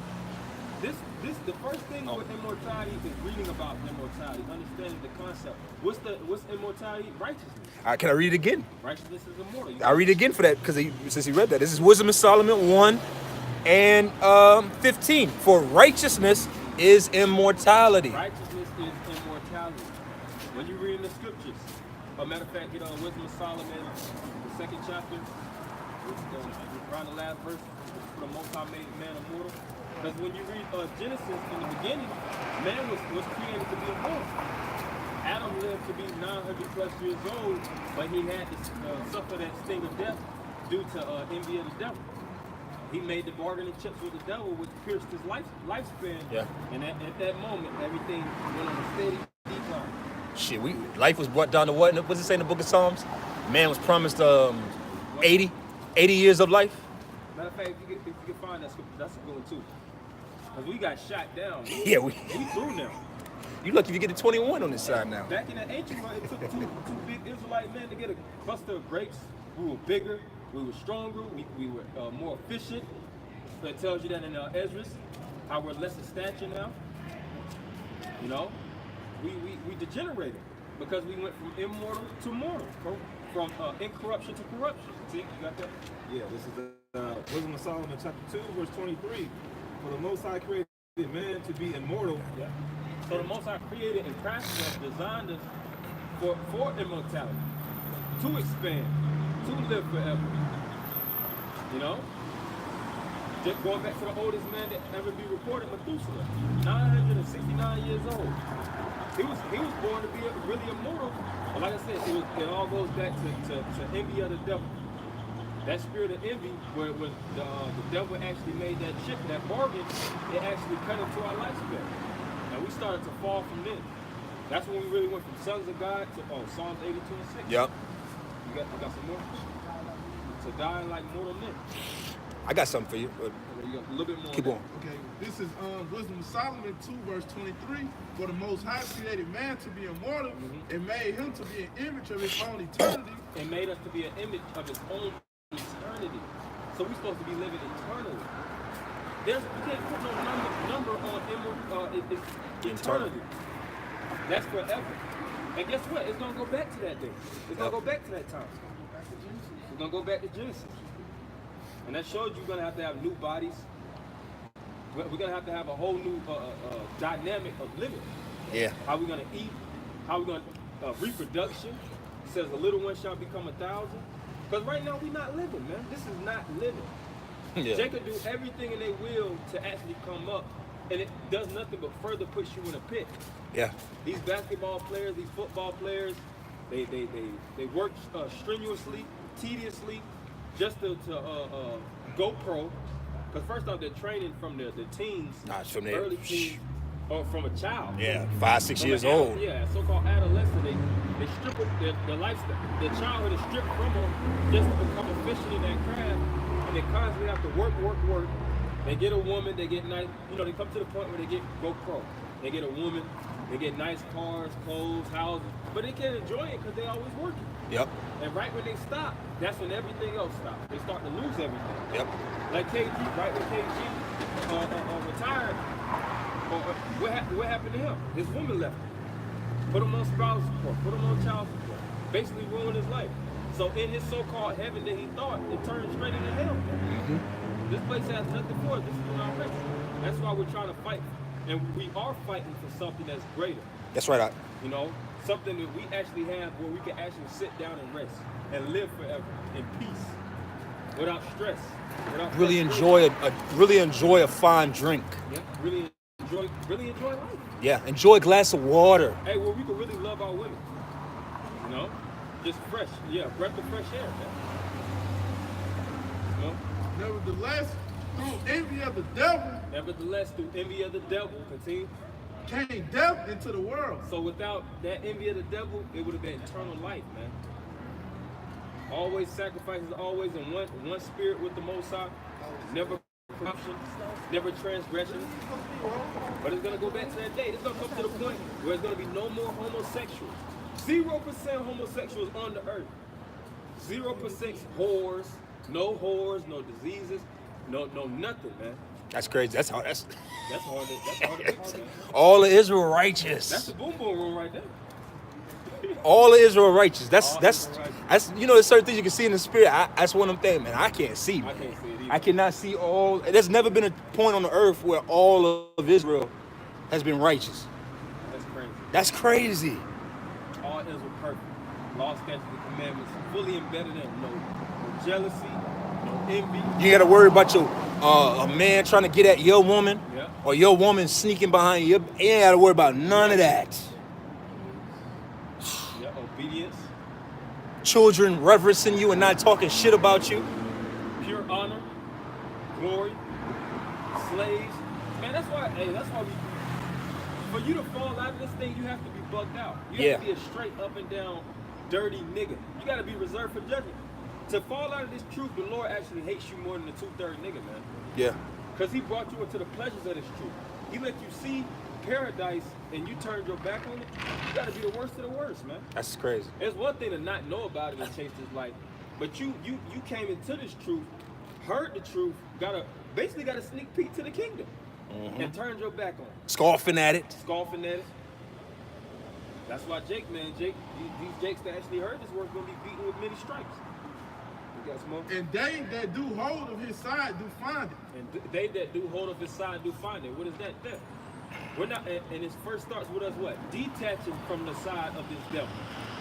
us actually even doing this is a form of rebellion. This is a form of turning aside from the path of Esau and turning back to righteousness.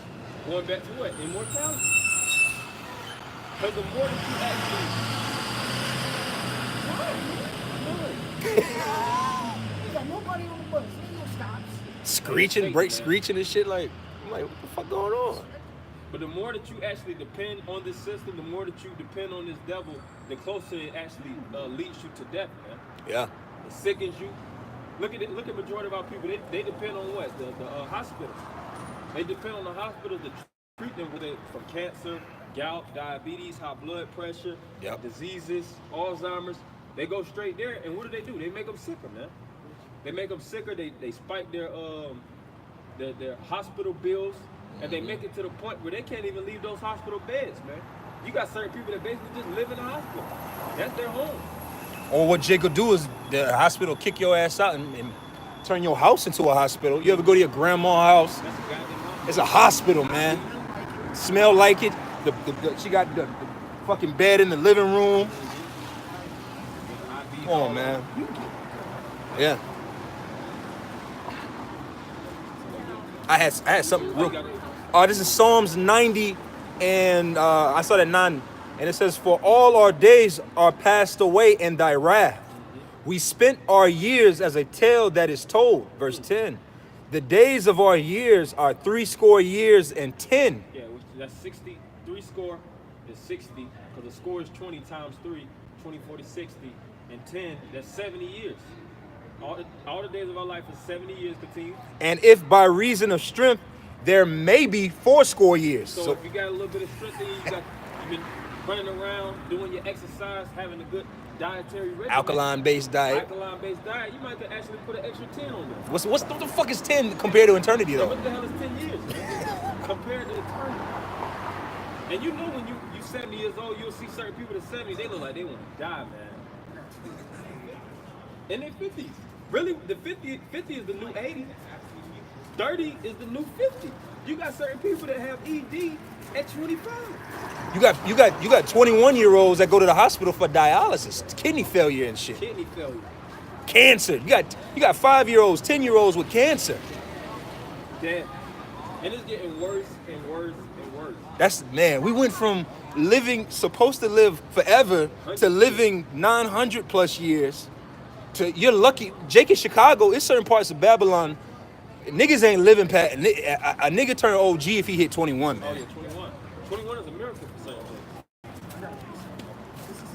things. 21. What the? Your brain ain't even finished. Chapter 18, verse 9. It says the number of a man's days is at the most or 100 years. The number of a man's days at most is 100 years. If you can get that scripture with Moses, where it speaks about how he lived, 120 years, and it said that his eyes didn't dim. Because at 100 years, you be jacked up, man. You ever see somebody that's 100 years old, they all wrinkly, they got arthritis. They can't live by themselves. They can't live by themselves, they can hardly talk, they can't cook, they can't really, all they can really do is walk around and hardly walk around. They're children. They're children. You're basically disabled, you're basically a carrier. You have limited ability, which is misery, man. The point is that this place that we're living in this ain't living, man. Miserable. And we're looking for something better where we have paradise, which we know where it's at. It's in the scriptures. And we're fighting for that. Yes, which is better. Your mother, your father, that your mother and father get up in age, they get to 60, and then you get that guilt or that feeling of like, man, like life getting to an end, man. I got to make sure to spend more time with them. 60 years old. Yeah. Moses, Noah didn't have Shem, Japheth, and Ham until he was Abraham. Abraham had Ishmael at 90. Was it 99 or 90? Sarah might have been 99. See, having children. You be 41 and can't get your rod up. Yeah, you through. ED. Damn. Erectile dysfunction. 21. Like the brother said, you gotta be crazy to read this, because this is what we fight for right here. Boy, oh this boy. This is Sirach chapter 18 and 10. As a drop of water unto the sea, and a gravel stone in comparison of the sand, so are 1,000 years to the days of eternity. 1,000 days. So 1,000 days. What is it? 1,000 days or 1,000 years? 1,000 years. Oh, 1,000 years. Read it again. Yeah, read it again. It says, Man, bring it back. Ecclesiasticus, Sirach, chapter 18 and 10. I start at 9 and flow in. It says the number of a man's days at the most are 100 years. Verse 10. As a drop of water unto the sea, and a gravel stone. What's a drop of water to the sea? Nothing. What's a drop of water to a bucket of water? To a bucket. And the scripture say that too. The scripture say a drop of water to a bucket ain't nothing. So how much a drop of water to the sea? To the sea. It says a gravel stone in comparison of the sand. A gravel stone in comparison to the sand. Go to Miami and try to pick up a gravel and sand on the beach. Yeah. Well, what it say? Israel is the sand of the sea. Because Israel is even likened unto these different elements that's being written right here. Damn. It says, so are 1,000 years to the days of eternity. So that's comparing 1,000 years to eternity. 1,000 years ain't It nothing. ain't nothing. And man almost lived to be 1,000 years. Nobody has ever reached the 1,000-year lifespan. And even if a man did, that still ain't nothing. So that show you in the kingdom of heaven, we're gonna live forever. And the thing is, the imagination of the Lord is forever. So it's going to be always new supplies, new demands, new missions, new things to do, new planets. It's always going to be fun in the kingdom of heaven. Yeah. You're going to have millions of kids in the kingdom. You're going to, like the Millions, that's a low number. Billions. Trillions. Trillions, man. Because you're going to be living for quintillions. You're going to have your own earths, multiple earths. The Most High may be in the spirit, because at the end of the day, Speaking as a man. we speaking as a man, of course, but just using the imagination of the Lord. Because the Lord's going to give us all sovereign rights, so to speak, to our own. Jerusalem is going to be the main headquarters, Yeah. but we're going to all have our own. Isn't it, as it is written with John 14 and 2? Yes. I've I'm going to give you many mansions. But if you read that. And Jake is so dead. You know, the scriptures say, if you wander out of the way of understanding, you shall remain in the congregation of dead. Jake is so dead that they just think fun is fun. A fun time to a nigga is going to Six Flags for a few hours, you know, or going to the mall, little light shit. You know what I mean? But in the kingdom of heaven, it ain't gonna be none of that folly. We're gonna be on a whole nother perspective of life to where, like somebody said in the comments, every day is gonna be a new day, man. You're gonna have a new glass of wine to drink, a new fruit to eat, a new place to go, a new child to play with. You know, you always gonna have a newborn. Every day it's gonna be a newborn child of yours. But the thing is, the kingdom, you know, in this queendom, when you get something new, things become old and primitive. Right. But even in the kingdom, even if we get something new, that's not gonna be old. What we already have is not gonna be old. It's still gonna be pleasurable. You're going to enjoy the entire day and not think about tomorrow. You're going to live in that time. You're gonna live in that moment, man. And one of the best things also is I'm going to work in a few hours. I know that's Fuck. It doesn't make no sense. One of the most beautiful things too is the brothers right beside you. You're gonna be able to reign with them. You're gonna be like, man, you remember when we went through all this shit when we was in Babylon? We was through. You remember our hairlines was finished? We're gonna have a timeline too. You remember 300 million years ago? Yeah, I do. I remember it just like it was yesterday. Just like yesterday. What? Hey, one of the best blessings too is our enemy is gonna be under our foot, man. We're gonna be the rulers of the world, man. It's always gonna be a new day. Like who was it that had the vision? That the elder, who was it? The brother that had the vision. Was it him? And then he said he saw the Jakes poking at Esau. You know, every day it's gonna be. It ain't gonna be no more TV, because that's all witchcraft. The TV and cell phones and the internet and all that shit. We ain't gonna have all that. So, you know, one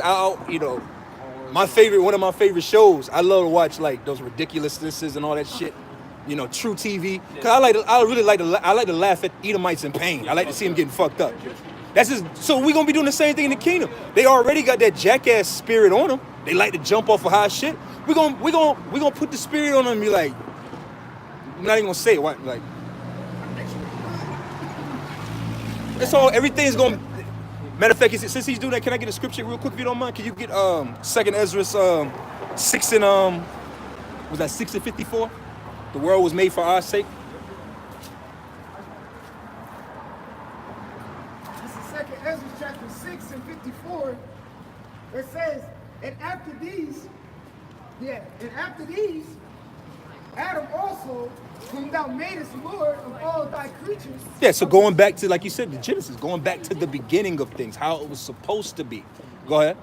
Of him come we all, and the people also whom thou hast chosen. Yeah, the Lord chose the elect of the nation of Israel. Ephesians, the 1st chapter. Predestined from the very beginning. They created everything, and here it is, the so-called white men destroyed the elect and Yahweh's creation. So they're gonna get it back, but better. Keep going. It says, verse 55, all this have I spoken before thee, O Lord, because thou madest the world for our sakes. For our sakes. We're gonna get an enjoyment from the animals, being able to go into the ocean with spiritual powers and go swim with the dolphins for the day. Yeah. Oh, we're gonna be able to go to the hell zone there, go to the bottom. Then we're gonna be able to see everything. See Leviathan, multiple Leviathan. Because there's so many things, mysteries in the earth that Esau hasn't even had access to. Scripture speak about in Job how the Most High set the bounds. So the devil don't really know what's in outer space or really in the depths of the water. Yeah. And just like you said, we're gonna be able to go in the water. We're gonna have fully souped up bodies. It ain't gonna be like I can only swim for only two hours and come back up. Nah, you can sleep down there. Matter of fact, get Isaiah 2. Our children gonna be able to play with poisonous snakes. Yep. If I may say, because you said that we're gonna figure things out, but going back to 1 Corinthians 15 and 51, it says, behold, I show you a mystery. He's gonna show us these things. And when you read what's that in Sirach, 3rd chapter, it says, be pretty much don't worry about things above your measure, but it also says, because I show unto you more things than men can understand. Yeah. Even, are you thinking about that? As a spirit. Because even right now we are showing mysteries. That's why it's like what's been brought out a lot is prophesying part and we knowing part. But the part we know 100%. But that's a mystery to everybody else out here. And then the rest we're gonna get when we get in the kingdom. You know how light wisdom, but it's high. The scriptures say that the wisdom of this world is foolishness to the Most High. You know, the fact that we know that Esau is a so-called white man and he's the devil, that's not really that ain't high level wisdom. But to the world, that's deep. So imagine when the Lord really give us that real wisdom, that knowledge, those mysteries. Man, come on, man. Outshot that Most High was the highest form of wisdom. Yeah, the other. Come on, man. Because you know it's some crazy. You already know those books have some crazy mysteries that'll blow your head off, man. They had to close. They said, "Nah, don't even. These ain't even available for the world right now." In Revelation 10:4, one of my favorite verses, he said, "The 7 things words that the angels uttered, write them not." They write these. That's the thing. Just want to get deep. Go, what is the 7th? Trying to look up the 7th, but nah. Hey, but the Most High got these mysteries, man. Yeah. We prophesy in part and we know in part. That's what that means. This is Psalm 92 and 5. It says, "Oh, Yahweh, how great are thy works, and thy thoughts are very deep." Thoughts are very deep. Deeper than what we can measure. That's why the Lord, hey, just like we always say, we the woman of the Most High. The Most High still got the blindfold on us too. You know, before a woman gets a big present, an elaborate gift, what's the main thing a man do? He put that blindfold over, walk and go left, go right, go right. Hey, baby, here's some money. Let's go get lost. Yeah. And then she always wants to see it. And it's always, because it's a term for it, the art of surprise. And the Lord is all about the art of surprise. The kingdom of heaven is going to be a surprise. Deuteronomy 28, the blessing shall overtake thee, man. The strangeness of our salvation. Strangeness of our salvation.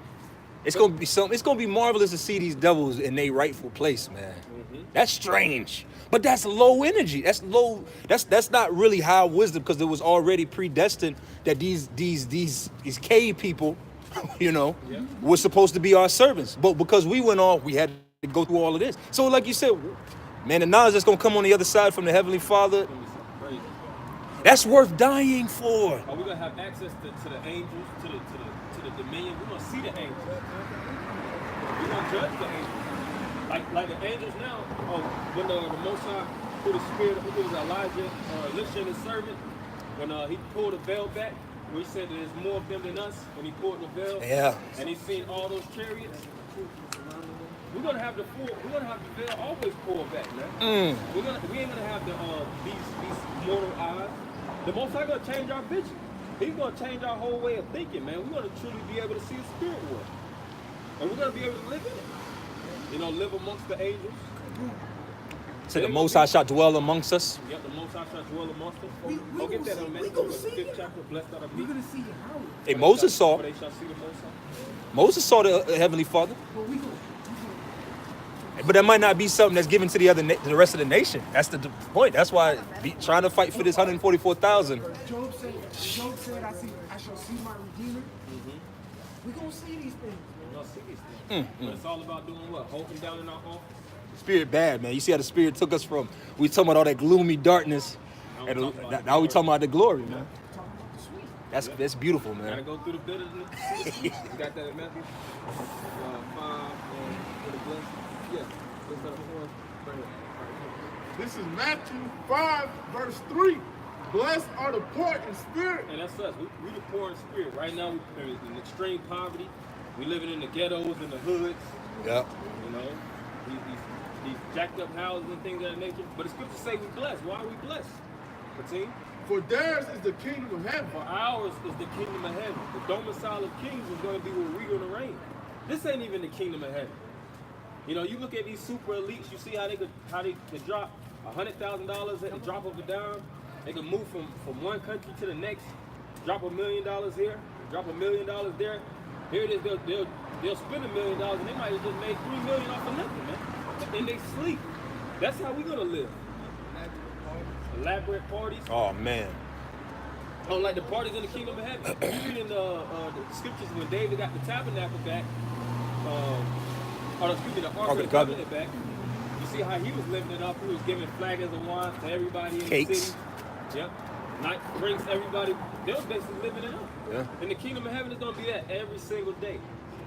Every day. And we're going to have certain festivities to revolve around putting this devil in chains, man. Yep. New moons is gonna be crazy. New moon. Oh, you know, like in Spain when Jake went in slavery, or more so the Gadites, the Native Americans, when they went in slavery, a lot of them actually got imported to Spain,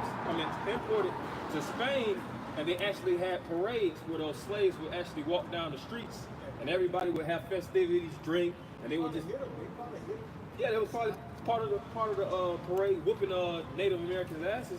We're gonna have that with Esau. Just ass whooping contest, man. Oh, the gladiatorial rings. These might as well keep. They might as well stay up because we gonna use them. Coliseums. Yeah, fish that back. Yeah, we're gonna restore them coliseums. And it's gonna have them devils in there, man. It's gonna be some dry sport. We got to create some new sports because they're not athletic, but you know. Shit, we're gonna be able. We're gonna have sports about super much. Hey, motherfucker, you gonna learn how to run. We're gonna breed. We breed them. White man can jump. And we'll breed them. We'll make buck. We'll have buck crackers. You know. Buck devils. We're gonna have access to their women because we is gonna have them white women too. And it tells you that in Job, how they women gonna be talking shit to them. And when it says that the curses are gonna fall on them, the white woman gonna be the new black woman. Yeah. Nigga, you ain't shit. You ain't shit, you nigga. You know? He gonna be in the field getting his ass beat. Then we probably gonna have, you know how Esau, we'll get our ass beat all day, and then Esau will come on the TV with his witchcraft, putting in that programming and making them more devils, making our women worse against us. We're gonna do the same thing with him. We're gonna be putting spirits on his women. Like, nigga, you ain't shit. You ain't never been shit. That's why I want to get with King Barzal. Nigga, you ain't shit. You ain't getting this. I'm saving it for King Barzal. And then he gonna try to keep, you know, Esau's weak in the spirit, so he gonna try to commit suicide. Nope, the spirit gonna stay right there. You still got a couple more years, man, till your ass to that national burn. Fuck. And our video Obadiah, what it said, that annual burning. Everybody gonna take their choice devils and we're gonna burn their asses up, man. And that's gonna be, what it say, revenge is a dish best served cold. That's gonna be the the best type of revenge getting on our enemies, man. That's gonna scare them other nations too. Hell yeah. Some more on it. I can't This wait. is That's the Matthew. blessings, man. That's the blessings of being a lowly servant, catching your hell, dealing with it. Keep going. This is Matthew 5, verse 4. Blessed are they that mourn, for they shall be comforted. Yeah. Blessed Blessed are are they that mourn, because we're gonna be comforted. Right now, we all in a state of mourning, and we starting off comforting each other through this word. The word comfort comes with fortitude. So we're comforting each other through the words of Yahweh Shem Yahweh, but we're going to truly get that comfort in the kingdom of heaven. To the point where, like I said, it's going to be no more frustration, no more hell, No more tears. no more 9 to 5, irritation, seeing all this foulness around the air, around the world, seeing how your enemy is living above you off of wickedness. Here it is, you always try to do that which is right, but you always at the bottom. These devils will do the most wicked shit and they at the top. It's gonna be the role reversal is gonna be back right. To the point where everything you're gonna do is gonna keep you in good graces with the Most High, and you're gonna be able to expand. You know, King Solomon said, all is vexation and vanity under the sun. But we're not gonna say that in the kingdom. So you gotta think even a statement like that to be in the spirit of everything is vexation of the Holy Spirit. Bro, we're not even gonna be in that. Nothing's gonna be vexation or vanity. There's not gonna be a such thing as vanity in the kingdom. That's crazy to even think of that aspect. For King David to be in the spirit, or King Solomon, he knew he had all the glitz, he had all the glam, he had all the women, the food, the riches. He was on top, but he still was in the spirit of, man, this is all vexation. We're not gonna be in that spirit like, I got 1 million women and I had 1 million children, but. Like, even Solomon, he was in that spirit because he knew he had to pass away. We ain't never gonna pass away. We're never gonna be passed. We don't have to pass nothing on to, he might be wicked, because even that. Our sons are all going to be all righteous. Yep. Damn. Are we gonna have full control of our enemies too? That's something that he observed, because he knew there was still certain country that he didn't have full dominion over, certain nations that were looking to defy the throne, and just like you said, he knew that his successor was not gonna be as good as him, man. But at us, guess what? First off, we're not gonna die, and even our children are gonna have a high level of glory, man. To be a child of the king, you just like the king. Yasha Allah. Yeah, Yasha Allah. That's the whole reason we receiving all of this is because we're princes of the power, joint heirs unto Yahweh Shai. We're going to receive that glory. Boy, oh boy, man. I wish y'all brothers was around when there was a brother, he used to make these I can't wait videos. Them used to be some bad videos. He probably had like 21 parts, different aspects of the kingdom, just showing you the glory of the planets, showing you Esau being in captivity. It show you the whole nine, man. Doing certain cut scenes, of certain movies that it show. Because these movies give you little aspects of how the kingdom of heaven is gonna be. So you have some more, that's I can't wait. This is Matthew 5, verse 5. Blessed are the meek, for they shall inherit the earth. Continue. Blessed are they And we're going to inherit the earth.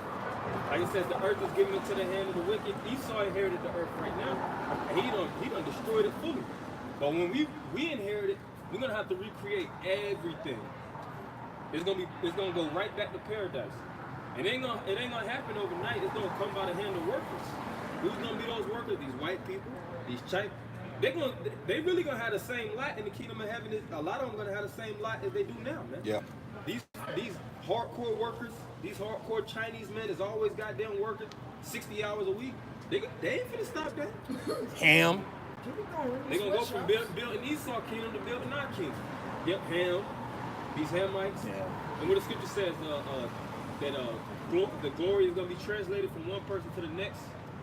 So all the jewels, the jewelry, all the glory, because these devils over there in Europe, they got access to all that gold, all those riches. Mm-hmm. Who is that going to go to? Us.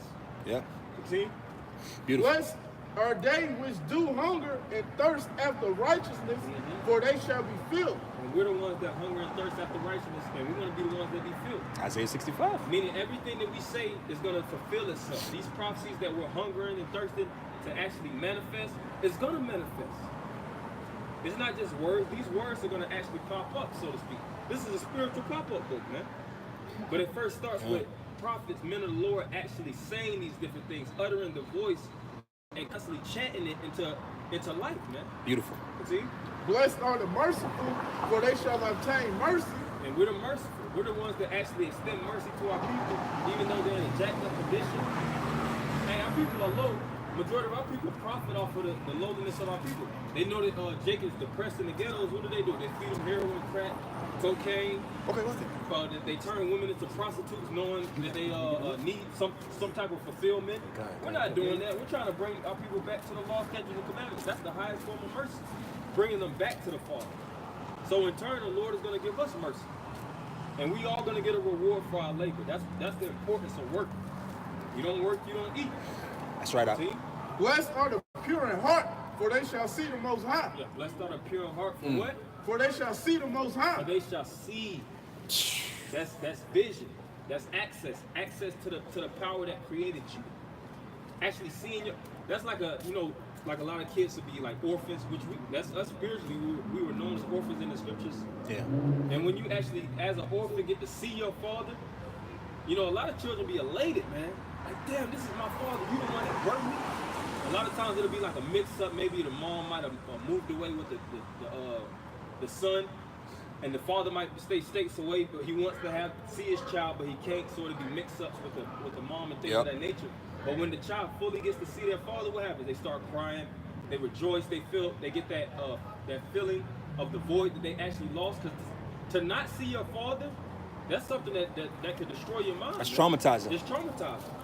And us, in the spirit, we're going to be able to see all these different things. We're going to be able to see the Most High. Can I call a quick? Can you get Habakkuk?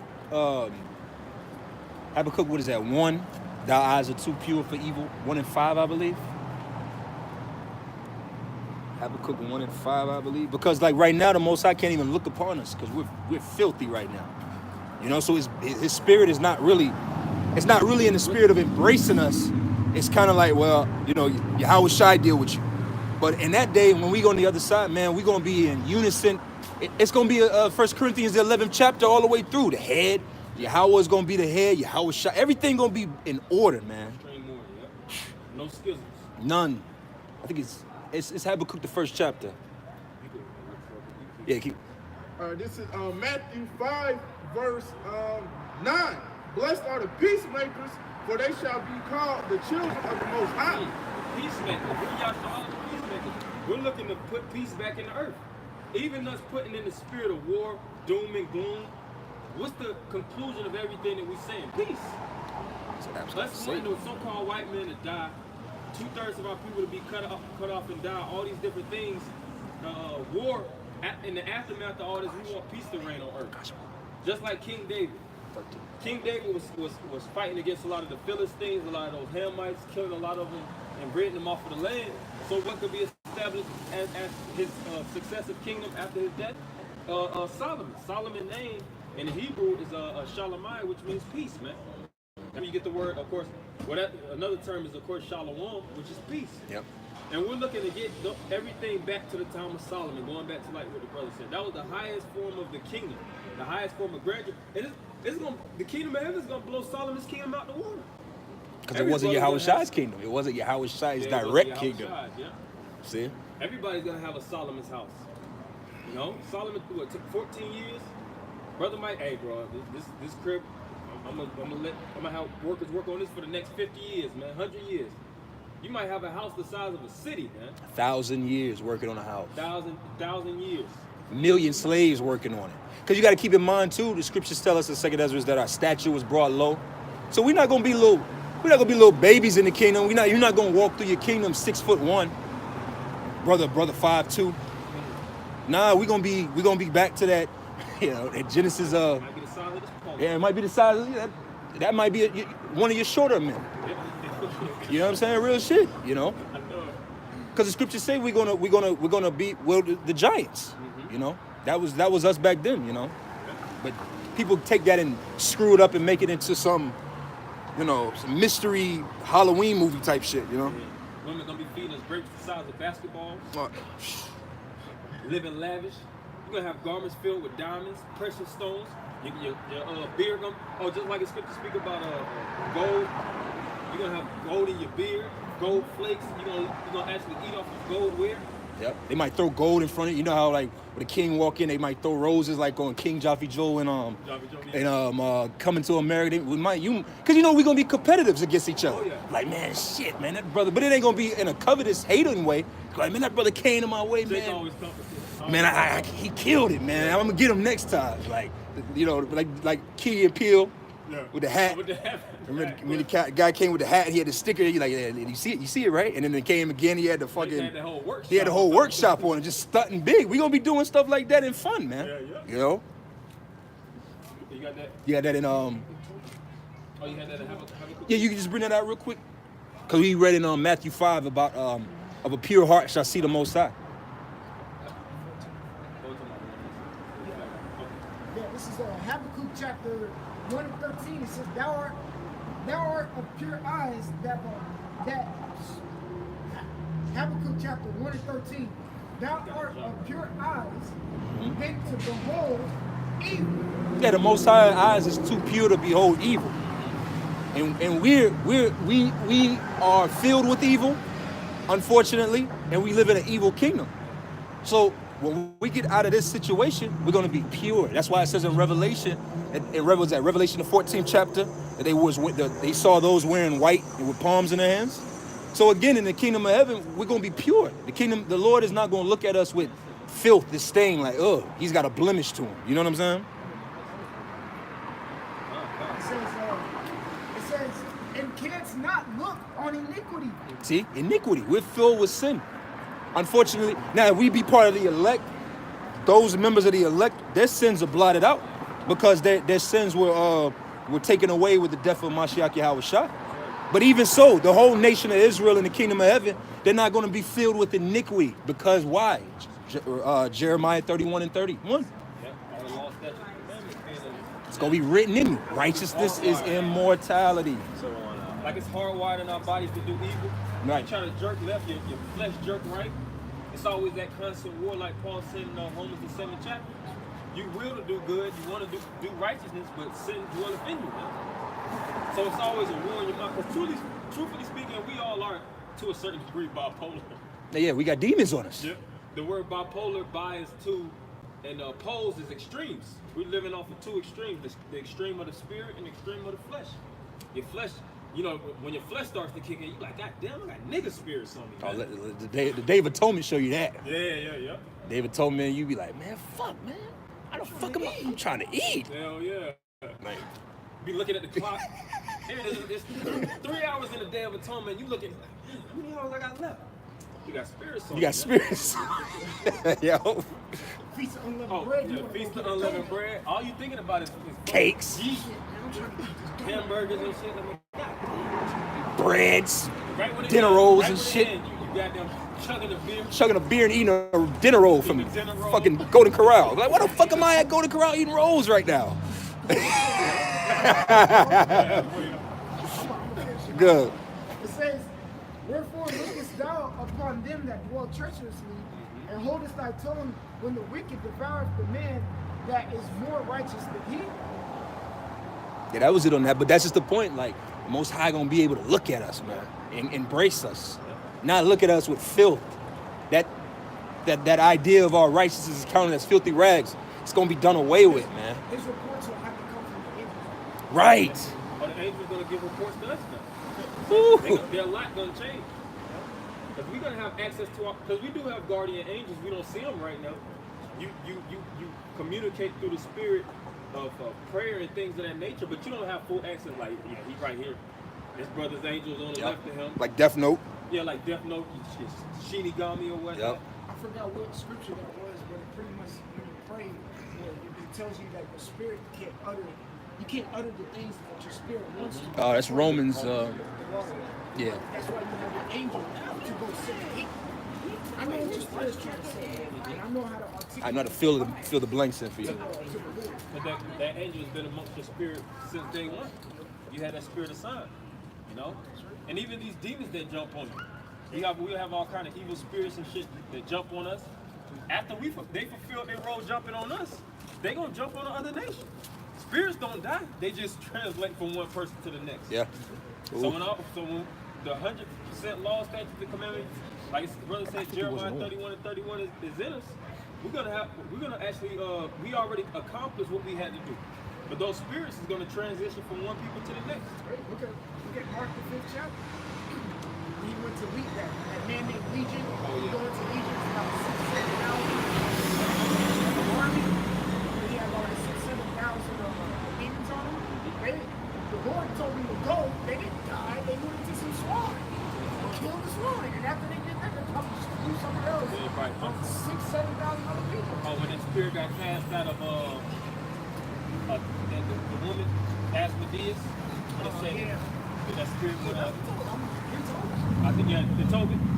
I think it said it went to Egypt. That spirit got bound in Egypt. So spirits transition. Yeah. So that's what. Did you want that in Well, he read that in John first, and then we'll go. This is John 14, verse 2. In my Father's house are many mansions. And read start at 1. All right, this is John 14 and 1. Let not your heart be troubled. Ye believe in the Most High, believe also in me. Yeah, Yahushua said, let not your heart be troubled. You believe in the Most High, believe in Yahushua, believe in me. Put your whole faith into this word.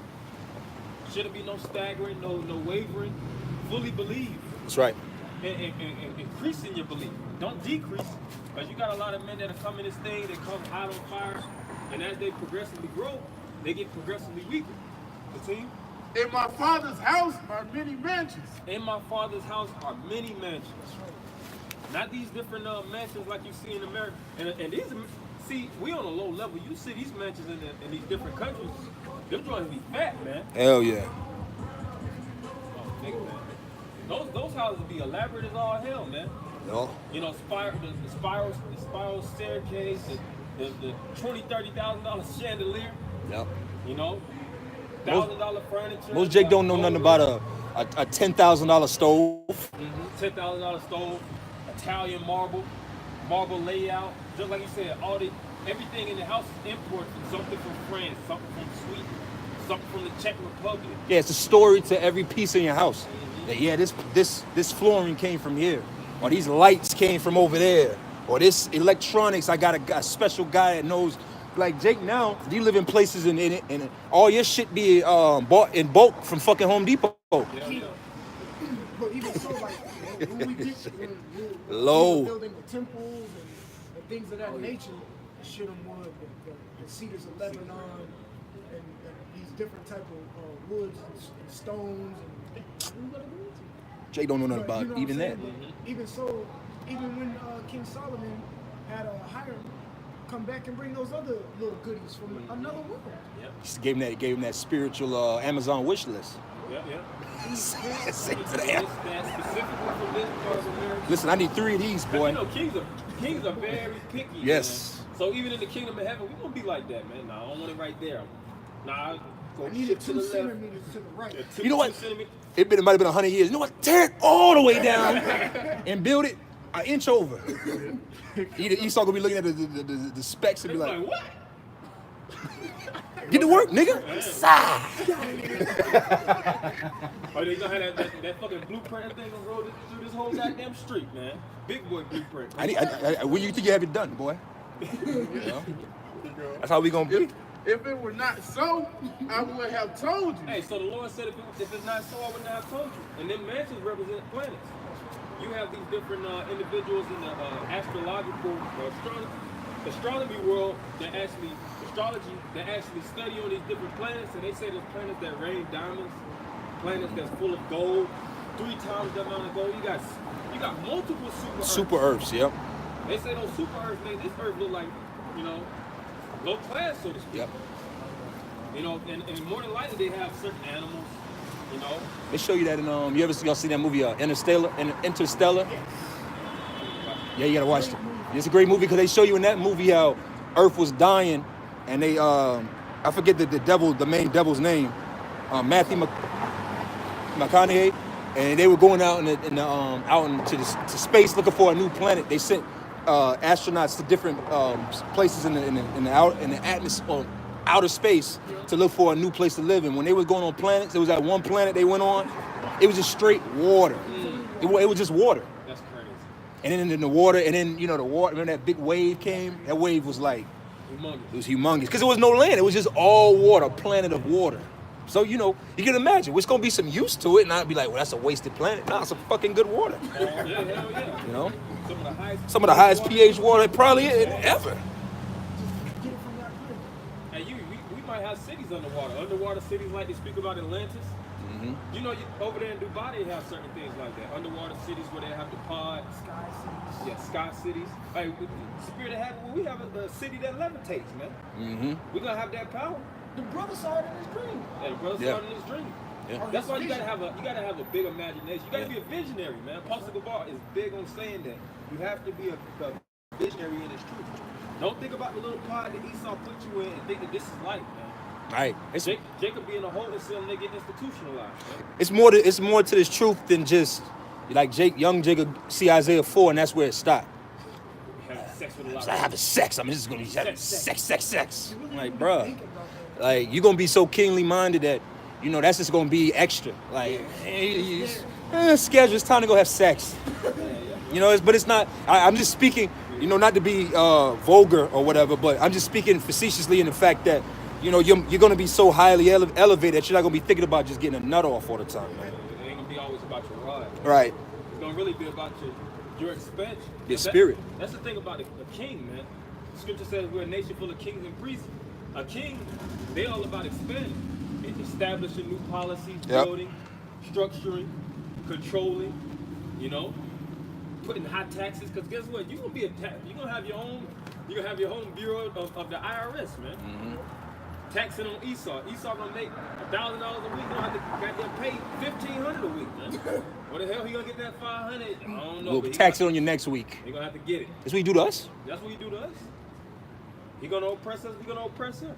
He could be offering his daughters. Yep, offering his daughters to the king. Mm-hmm. And guess what? We ain't gonna deal with leftovers. It ain't gonna be like you're gonna deal with a woman and she gonna deal with about 7 hood niggas from the west side. Nah, man. She gonna be a virgin, man. Yeah. Right when she hit the flower of her age, she coming straight to you. Just like a prostitute, we gonna get them young, man. Yeah, we ain't gonna be getting no fucking women that's. Here it is, this woman 38 years old and shit, man. Washed. But again, in the kingdom of heaven, our women is gonna be perfect too anyway, so it ain't gonna be, But again, like we gonna get them young, man. Yeah. Some more on that. I go to prepare a place for you. I go to prepare a place for you. The word prepare is to establish it before. So all these different things that's being prepared is for the sake of the elect. It's marinating. Yep, marinating. Like I said, you'll always have new animal discoveries on Earth. Think about those other planets. There's probably a whole new setup. Straight up different setup. They probably don't have whales, dolphins. They probably got a whole new setup. I'm just saying in the spirit, through the mind of the Most High. Because the Most High's imagination is endless, man. They show you that in another good movie, Pitch Black with Vin Diesel. They show you he was out and they was going to plan the planet, and there was that one. I think was that the Chronicles of Riddick? I think it was Riddick or Chronicles. Because he had that dog with him, and the dog was like completely different. It wasn't like it wasn't no canine, but it had the spirit of a canine, but it was something ferocious looking, It was something crazy, I just watched Witchcraft last movie. It's called Fantastic Beasts. Mm-hmm. He has all these beasts from different places of the earth, and they all love him, but they're not just a regular cat or something that nobody has ever seen. Yeah. Where's Esau getting all this inspiration from? Right. What is he tapping into? Newly created beasts. Yep. Okay. Oh, yeah, get that. You can get that. Oh, some more on that. And if I go and prepare a place for you, I will come again. So he said, if I go and prepare a place for you, I will come again. So he's not preparing the place for us not to live in it. He's going to come and deliver us, and we're going to be able to see these different things. He working. Howard Shot still working. He's still working. Yep, he's still working. Damn. The angels is working. Yep. Because we only been in captivity, what? In the eyes of the Lord, well, really not even a full day. But from the time the Yahweh Shah actually passed, that was really like 33 AD roughly, give or take, to now, That's like what, 2 days? Yeah, it says that in Hosea the 6th chapter. Is that Hosea the 6th chapter? After 2 days, Yeah, after 2 days we shall be risen we shall up. risen up on the 3rd. And in those 2 days, you know, the angels and the Yahweh Shah, they still doing building. They're still doing work. It ain't just like Yahweh Shah just sitting down, doing nothing. Nah, the Lord and the angels is all about work, man. They all about building. You see how big the outer space is? It's space. And it's growing. It's literally space. Just like if you have a house and you have space, don't you want to fill the room? Don't you want to put something in there? Don't you want to deck it out? It's the same thing with the Lord. And we're going to have access to do these different things, man. But it starts now. See, we on a real, man, we on such a low level. Yeah. Jake just always think about what? Money, cars, clothes, homes. Man, that ain't nothing. That ain't nothing. There's a word that astrologers call out there. I forget the word. It's a Hawaiian word, but it translates to immensible heavens. Because, you know what I'm talking about? Because basically they show, there's this video you can find where they'll show like, we're part of this galaxy. You know, this planet we're on is a part of this one galaxy that's part of another huge galaxy. And then they veer out, and then it's just like, we're part of one galaxy that's like, and it's billions and billions of other ones. And it's just like, it's endless amounts of stuff out there. You need eternity to see all that, man. And you won't see it all then. Yeah, we won't even see it all. We'll never see all of it. That show you the mind of the Most High. Isaiah 55. Isaiah 55. You just keep going and going and going. Thoughts of the Lord are deep. That's how you know this. Truthfully speaking, where we're at, we're still in the beginning of the book. We're still in the genesis of things, so to speak. You know, even though we're in Revelations, everything is going to go back to Genesis, the beginning. It's like Adam messed up and he went backwards. So now we're going to have to go right back to the place where we were supposed to be, and then we're going to move forward and progress, man. Yep. We got to start over from Genesis, the 2nd chapter. Yeah, Because Genesis, the 1st chapter, it was good. Everything was created. Then the Heavenly Father presented itself, and then 3rd chapter, we went off. So we got to kind of, you know. Go right back to the beginning. And then move forward. Then move forward. Man. Some more, that's it. That's crazy. That where I am, there ye may be also, and whether I go, ye know, and the way ye know. Hold on, wait a minute. Because you got an all-group teacher that scripture's talking about those mansions as the elect. So read that last part again, because that cuts the idea that those mansions represent the 144,000 and not a place. Read that again. This is John 14:3. And if I go and prepare a place for you, I go and prepare a place for you. Go ahead. I will come again and receive you unto myself, that where I am, there ye may be also. So the Lord with the angels is preparing a place for the elect to go that he's going to be in. How do you squeeze that being the people? He's going to prepare the people. So that doesn't make any sense. You see what I'm saying? They teach the fact that that's talking about that's the 144,000 right there. That can't be the 144,000. People to meet people. Yeah, preparing people to meet people. Come on, man. The man said place, man. It's a place. He preparing a place. Jake can't read. Jake got mush brains, man. That's wrongly dividing the word of truth. Speak about rightly dividing the word of truth. That's right. The Lord say preparing mansions. That's talking about the planets and things of such. There's some more. You got yeah, read that. You got it what? What is it? 3. That's what we know. Yeah, read that. Start at the top. This is Revelation 21:1. And I saw a new heaven and a new earth. For the first heaven and the first earth were passed away. Yeah, does that mean the Lord is going to move us on a new planet and a new earth? No. The kingdom of heaven is going to be established here. The earth represents a whole new transition, and the heaven represents the rulership. Because the old earth is you read that in 2 Kings 6 and 9. For Jacob is the beginning, and basically Esau is the end of the world, and Jacob is the beginning of it thereof that fallen. Continue. And there was no more sea. And there was no more sea. Continue. And I, John, saw the holy city, New Jerusalem, coming down from the Most High, and that's us being delivered. Continue. Out of heaven, prepared as a bride adorned for her husband. Right. So us being descendant, that represents us being called up to the truth. It tells you in Psalms 91 how when the thermonuclear missiles let off that it's going to be men that's going to be delivered. And as we're delivered and all hell actually breaks loose, so to speak, the fire eradicates this place, we're going to actually descend. And us descending, we're going to actually come down as New Jerusalem. We're going to be a new established kingdom. Because the ones that will be delivered is the 144,000 or 1/3. That's going to be the ones that's chosen and reserved from the destruction. And that's going to be the same ones that's going to be everything that goes up must come down. And I heard a great voice out of heaven saying, behold, and John is actually getting a visual of the establishment of the kingdom of heaven on earth. Continue. Behold, the tabernacle of the Most High is with men. Behold, the tabernacle of the Most High is with men. The tabernacle goes to the word tabernacle, which means tent. The Most High's residing place is going to dwell within us. We're going to be the new temple. You know, that's the temple that Yahweh Shah was speaking about that's going to be raised up, us. And it first starts with our spirit, our mind. See? And he will dwell with them. And he will dwell with us. He's going to live and abide amongst us in the spirit. See? And they shall be his people. And the Most High himself shall be with them and be their power. So we're going to be on one. We're going to be in unification with the Most High. There ain't going to be no left, turning from the left, turning from the right. Right. Full access, full wholesome, sound spirit with the Lord. See? And the Most High shall wipe away all tears from their eyes. And the Lord will wipe away all tears from our eyes. That means that at the end of the day, all the mourning and sighing, all the hell that you catch, it ain't going to be no more of that.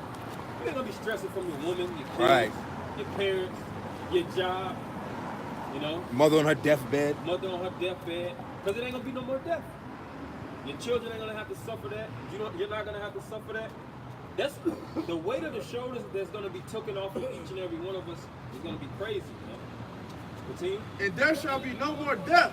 There shall be no more death. Continue. Neither sorrow, nor crying, neither shall there be any sorrow. The majority of the people are depressed. The reason why the drug rate is so high is because of the depression rate. Depression and drug use has it's a link, man. But in most cases, the majority of the people are taking it, have a high intake of drugs, a high intake of controlled substance because of the depression. Yep. So our people ain't gonna need these different things. There ain't gonna be no more sorrow. We're gonna have it's gonna be a full utopia in the kingdom of heaven. We're gonna be high off the kingdom of heaven. Yeah, high off life. High off life. Because you know when you actually exercise, when you actually do certain things, you have sex, you do certain pleasurable things like drink wine, your brain actually releases dopamine. That's where you get the term dope from. So at the end of the day, we're gonna be high in the kingdom of heaven, but that's gonna be the righteous form of high. Yeah, spiritually dope, high off life. See? I was looking for something. I took a picture earlier this week. I think by the year 2020, depression is going to be one of the highest. It's going to be like the highest death forms or something of the nature. That's because this world is wicked. Yeah.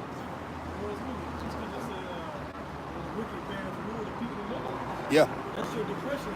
Everybody's in the state of depression. That's why everybody's seeking some outward form of satisfaction. You know, an outward source of fulfillment.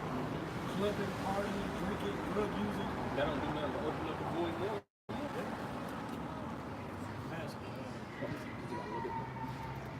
Neither sorrow nor crying, neither shall there be any more pain. No more pain. We feel pain every day. Every single day we going through something. Every single day we suffer. Pain right now. Yeah, pain right now. Mental thoughts, wanting to commit suicide, or what they say, suicidal thoughts. That's what us as a nation, not only us. I'm just saying us as a nation. The suicide rate is always skyrocketing. Homicide. You know? Us, our people being locked up in penitentiaries, locked up in prisons, on drugs, killing one another, abortion. That's what's going on because of the hell of the world that we're living in. And when all these things are going to be erased, that's going to be a miracle itself. Yeah, gone. Just to think, there's going to be no more abortions. There's going to be no more homosexual, lesbian, transgender, no more wickedness. Whatever type of way it comes out, there's going to be no more of that. No more evil. All good. Continue. For the former things are passed away. For the former things are passed away. Continue. And he that sat upon the throne said, behold, I make all things new. Behold, I make all things new. Continue. And he said unto me, write, for these words are true and faithful. Right, for these things are true and faithful. So when John, the Revelator, published these words in the scriptures, made it public to the masses of the people, it was confirmed through the spirit of Yahweh Shem Shah that these things had to come to pass. If it were not so, he would have left that book blank. He would have left it at, what chapter is that? He would have left it at Revelation 20. But he didn't. He wrote 21 because these things in Revelation 21 have to come to pass. And it was certain men that actually have to actually introduce these things unto the world for these things to come to pass. That's right. Because to have the kingdom of heaven, which the word kingdom is a compound word. King and dome. Dome is the domicile or house, the house of kings. Yep. Yep. And who's going to be a king that's going to have comfort and rulership over this domicile? Us. Through the spirit of Yahweh Shema Shah, if we endure to the end. Or under the ultimate king, which is Yahweh Shah. Princes of the power. Which, truthfully speaking, if you're a prince, you're the son of the king, you're a king, man. Yeah. Sometimes certain princes, man, depending on the prince, he might be doing more than the king. Oh, well, King Solomon and King David. Yeah, King Solomon and King David. I mean, King David is the king of, he's the king, but who came out of his loins? Yahweh Shai. And he's the ultimate king. So, you know, it just show you that's why how Yahweh Shai confounded those wicked scribes and Pharisees. And he built the temple too. King Solomon built the temple. King Solomon built the temple. And King Solomon gonna build he built this temple. Yeah, through the spirit.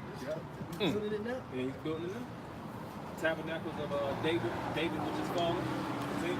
And he said unto me, it is done. It is done. See? I am Alpha and Omega, the beginning and the end. I will give unto him that is athirst of the fountain of the water of life freely. He that overcometh shall inherit all things. He that overcometh shall inherit all things. Damn. And we're looking to overcome. We're looking to come over all these different impediments, these blockades, these stumbling blocks. We're trying to break through it. Any type of barricade that was already pre-designed for us to fall and get broken down up on top of it. You know, like the world was already dead set for us to fail. That's why you hear as a child that you're gonna be a failure. You ain't gonna be shit. You just a black nigga.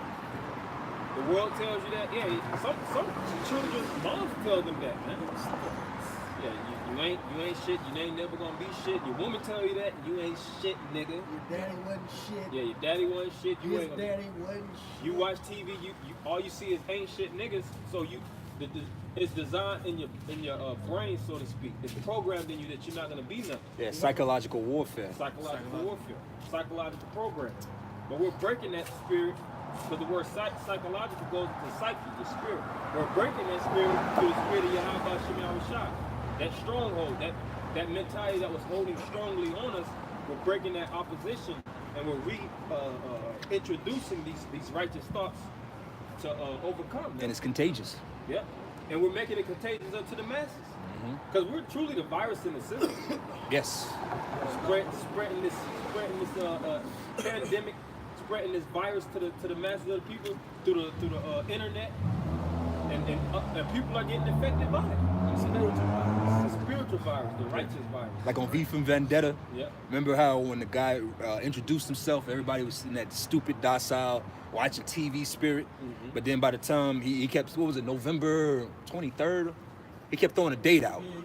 Whatever the date was, he kept throwing that date out. And by that time, a year later in his works, the whole city came to the front with the mask on and was ready. So it was contagious. It took one person to rouse up that whole, I think it was London. Yeah. You know? So imagine us in the spirit with true knowledge, wisdom, and understanding. It's just contagious, man. And that's the power.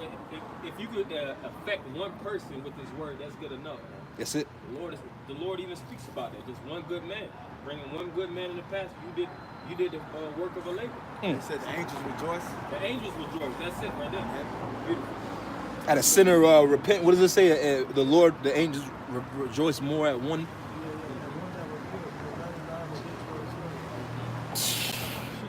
Powerful. That's power. That's how you know we all have access to this power. And if you can get one good man, if I would have said in Sirach, one good man is better than 1,000 ungodly, man. If you can get that one good man, because the Lord's dealing with what? Quality, not quantity. See? And I will be his power, and he shall be my son. See? But the fearful and unbelieving. But the ones that fear, that's full of fear, they don't want to come out here because they're gonna be seen by their classmates. Hey, boss. Yeah, they boss. You know, they wanted to be an entrepreneur, but they out here on the street wearing rags, teaching the Bible, Cursing. That's the fearful. Continue. And unbelieving. The unbelievers, the ones that don't believe. Continue. And the abominable. See? And murderers. The abominable. The abominable represents 2/3 of our people that doing these abominable acts. And whoremongers. You said, and what was the after abominable? Murderers. Murderers. That's our people, man. Majority of them they rap about murder. Their whole lifestyle revolves around killing. I'm gonna kill this nigga. I'm gonna murder this nigga. I'm gonna do this and do that to him. Rap beef, nigga. Yeah, rap beef. Like you have these rap beefers. They have these smack videos.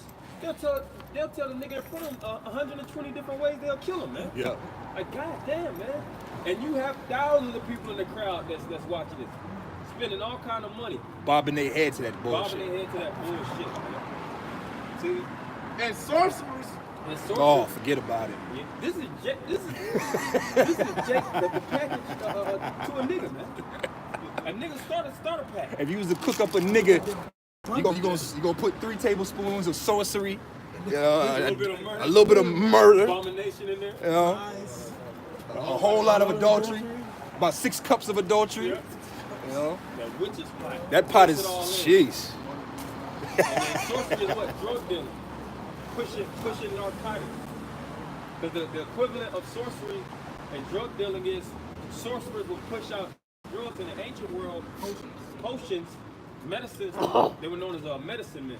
Yep. They would push out medicines to so-called cure the ailments of the sick and depressed, which would highly addict them and make them constantly want the fix.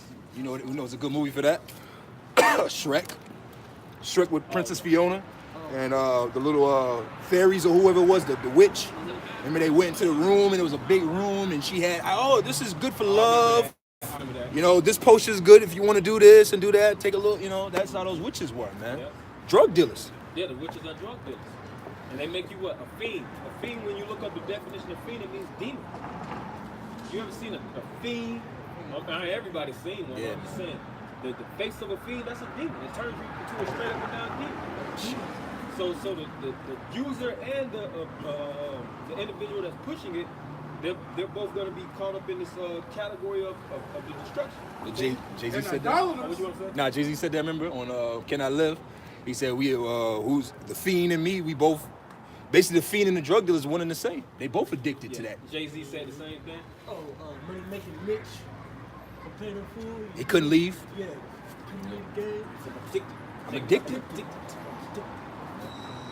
Some of them be more addicted to the drug dealer that's using the drugs themselves. Shit, they be cooking it up themselves and getting high on their own supply. It's a wicked world, man. Sniffing up the fumes of it. Yeah. But you don't have to always absorb it orally or inject it. Smelling it alone, man, can make you addicted to it. See? And idolaters. And idolaters, idol worshippers. Our people worship the things of the world more than the Most High. Where the scripture says, worshiping the creature more than the creation. What Jake worship? A fat ass. Jake is an extreme stalker when it comes to asses, man. Asses and tits, man. It's back on the drugs, man. I think Jeezy said, man, I emerged from the crack smoke. Like, oh yeah, he did say he said, dark magician. I emerged from the crack fucking wicked Melchizedek, man. He didn't have a mother or father. He just came from crack smoke. Like, goddamn. Fucking magic, man. No beginning, just. There's no beginning, no end. just manifest. That's Jake, man. The Lord got you, man. Our people are done, man. Jake is done, man. Our people are done. See? And all liars. And all liars. Shit. The black woman is the ultimate liar. Black woman, man. She lies so good that she believes in her lie. Her hair is fake, her eyelashes is fake, the tits is fake, the ass is fake, the personality is fake. What she want out of life is fake. But she wants somebody that's real. Yeah, that's crazy. Like what it say in Proverbs, such as the way of adulteress, she eateth. How it goes? She eateth and wipeth her mouth and saith, I've done no wickedness. There it is, you don't ate, as in consumed something from some man, and wiped your mouth and said you ain't done no wickedness. I ain't. What was you doing? I've been at home all day reading, reading these books. Nah, you was Studying. Yeah, studying. Studying some Doing rod. something, yeah. Studying rod. Studying them Zane books. The woman are liars. You ever talk to Jake? Jake don't even know you. You run into a random Jake somewhere, and he just lying his ass off to you. Damn, bro, why you lie so goddamn much? Yeah, habitual liar. Yeah, you know I got like 10 cars. Nigga, you on a motor with me? What the fuck is you talking about? I seen that this week. I'm on a train. Lo and behold, this nigga, New York, like, I know you got brothers out there, but a lot of niggas from New York exaggerate. They sensationalists. They the ultimate sensationalists, man. Jake always talking about some $1,000 plays they got, man. Somebody they chilling with, they got $100,000, but it's like, nigga, you catching the bus though, man. Liars. Yeah, last month I done spent like $1,200. That shit cost me. I just gave him 13. It wasn't really nothing. Yeah. But nigga, you didn't spend that 13 on a car. But you in line with me getting Chick-fil-A. What the fuck you talking about, man? Jake is a bunch of liars, man. Jake is full of shit, man. And the number one place for Jake to lie to you is jail. Oh yeah. You know the jail where Jake talking about some. Jake said, Jake can tell you, yeah, man, the cop, you know, he got me for, you know, 3-4 pounds. Hey, Shalom. Yeah. What we supposed to do? Off, man. And then, you know, Jacob be in jail and say, yeah, man, the cop got me for 3 or 4 pounds, and he ain't found the goddamn 10 stacks I had. He didn't know the flow. Yeah. Oh yeah, man. When I get out, I'm gonna go get my 10 stacks back. Jake is full of shit, got man. some freeway Rick Ross stories, man. But living with his mama. How the hell you pushing that much weight and you still living with your mom? Bro, I sold 1,000 pounds in one day. Bro, shut up. Shut the fuck up. Hey, the Lord got death for them niggas, man. That's it, man. That's why they in this category. Yeah. Continue. Shall have their part in the lake which burneth with fire and brimstone. Lord's gonna burn niggas up. That fire jacuzzi. Fiery jacuzzi. free and the tickets is already being passed out. We passing out the flyers. Yeah. We passing out the flyers of life, paradise, and we passing out the flyers of death. You still life on the life or death on the death. Death on the death. That's our job. We life and death dealers, man. Yeah, we messengers. We righteous angels and we're death angels too. Bipolar. Bipolar. And as a prophet of the Lord, you got like 1,000 jobs to one, man. What the scripture say? I became all unto I came all things unto all men. Well, that's the image of the Heavenly Father. He speak good. He created evil. He created good. Yeah. Already in righteousness. All right, come.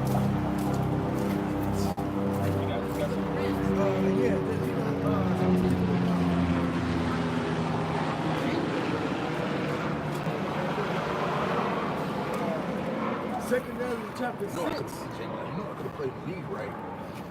Secondary chapter 6 and 25. Whosoever remaineth from all these that I have told thee, we're speaking about the calamities come on earth, shall escape and see my salvation and the end of your world.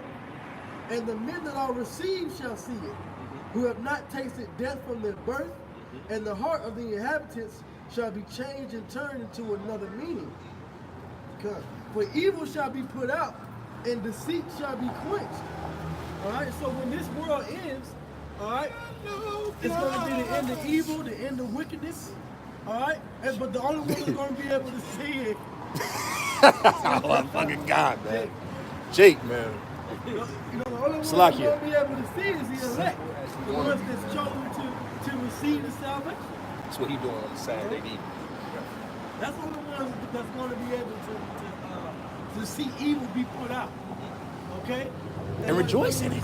Well, earlier, we're going to see the niggas getting put out because they the evil getting put out. Yeah. And we're going to rejoice in it. Yep, we're going to rejoice. Yeah. Give all praise. We're going to give all praise and laugh our ass. We're going to get to finally laugh.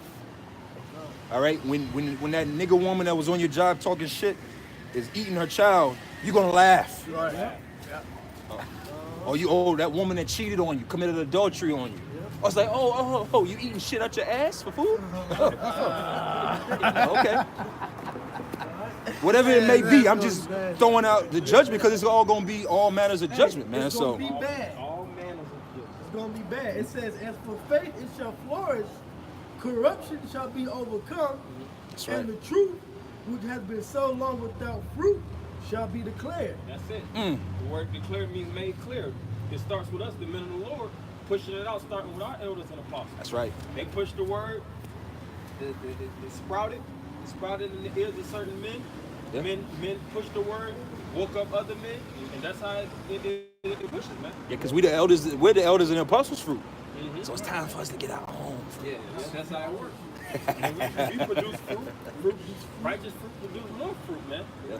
That's how the 144,000 is going to be actually woken up by the way of works, man. As you talk about the last laborers that wasn't doing any work, that came to the husbandman, was like, hey, why did they get the same penny the last hour? Yeah, that last hour. Because we still got work, man. Scripture says the harvest is ripe, but the laborers are few. So it takes us putting in overtime, putting in that necessary work to gather Yahweh's pasture. You got that? Yeah, I don't know. This Psalms 126:1. When the Lord turned again the captivity of Zion, we were like them that dream. Because this captivity that we're in right now, this is a lucid nightmare, man. Basically, you know, Fucking we fucked can up feel dream. pain and we can walk through it, remember and see. But really, when we get in the kingdom, compared to what we have now to what we're getting ready to get, it's gonna be like a bad dream, man. You know. Wake up and the cold sweat in the kingdom. I remember I was working at fucking Popeye. Oh shit! And speaking in Hebrew too. Oh, I had this bastard tongue. you going? I was speaking English. And we're gonna be like that Tupac in that movie for the California Love. Yeah. At the beginning of the movie, he woke up and he said he had a dream of, you know. It's hell. Yeah, Hellified he was dream. in hell, man. You know, and then when he woke Dead up, prayers. he had because in the video when he woke up, he was telling Dre about the dream. He was like, man, come to the party, man. That's basically. So it's gonna be the kingdom. Yeah, it's gonna be the kingdom, man. Wake up, your woman going, go back to sleep, king. My Like, Lord. okay. Lord, Put a baby in there real quick. Right. Put a baby in there. It Roll, said, put a baby then in there. was our mouth filled with laughter. Yeah, then was our mouth filled with laughter because we understood it was a nightmare, man. And it's just a nightmare that we woke up from and we had to get out of. It's the same thing now. You know? Get out. Oh, even when you look up the word nightmare, I think it's a compound word. I think the word mare goes into taking, like stripping your life at night or something like that. And that's really us. We're in the night, we're in the time of Esau's day. He's the one that's raised up and he's stripping everything away from us. Yeah. That's why it seems like an American dream. You ever try to work hard to get to something and it seems like you never could get to the shit? Yeah. It's not tangible, but it seems like it's so easy to get to. Yeah. It ain't designed for us to get there. What's that? Romans 13 tell us that the day of draweth near, when no man. Because we in the middle of we at night. Oh, it says that in Genesis with Benjamin. He's a raven and wolf, and at night he shall divide the spoils. Yeah. You know, so we in night, man. This is a nightmare. We're in Esau's world, and it's a nightmare, man. I'm gonna read the definition of nightmare real quick. And I'm online. Got some words, Smiths, man. Nightmare, an evil female spirit. That's off. In this kingdom known as the mistress of witchcraft. Place is evil as hell, but it's alluring. That's why it says that the woman had what? In scarlet. Yep. Where scarlet is the color of sin, but it's a beautiful color. Scarlet is like a reddish. It's a derivative of red. Burgundy. Like a burgundy, like the woman in the red dress. She was fine as hell on the Matrix. But guess what? After that turn, it could have ended his life, man. Continue. It says from the late 13th century, an evil female spirit afflicting sleepers with the feeling of suffocation. Afflicting sleepers with the feeling of suffocation. Continue. That's spiritual. That's why you wake up, you be gasping for breath, man. Yeah. Right. Snoring. Yeah, and even according to folklore, there's a certain spirit that's on top of you that you know, certain mythologies, they'll have a certain spirit that lays on top of you during your night. Like Sandman. Yeah, it's a demon in Mexico. It's called like, a lot of when they pray, they tell like a boogeyman dream. Yeah. And it's like if you sleep on your back. I was told this when I was a kid for this part. Man, I was scared for like the rest of the school. That's real, man. They said if you sleep on your back, you're gonna jump on your stomach. This evil woman gonna jump on your stomach and try to choke you and kill you. Demons be having nigga spirits. Yeah, that's why you gotta put up prayers before you go to sleep. Yeah, you gotta send a prayer to the Most. Pray without ceasing, man. It's 1,000 reasons to pray, man. Just pick 5, man. Yeah, and always pray for that protection in that head. Word, man. Like David said, pray that the Holy Spirit don't be taken away from you. That's something to pray for. Pray for the object. Pray for the object. Pray for salvation. Just pray. Pray. Just Mayor, pick something to pray, man. Mayor, Night Goblin. Night Goblin. Incubus, oppressed sleep. Oppressed sleep. And this is us. We in an oppressed sleep. Like you said, this is a lucid dream. We're trying to get out of here, but we can't get out. But it's like, damn, how the fuck you get out of this thing, man?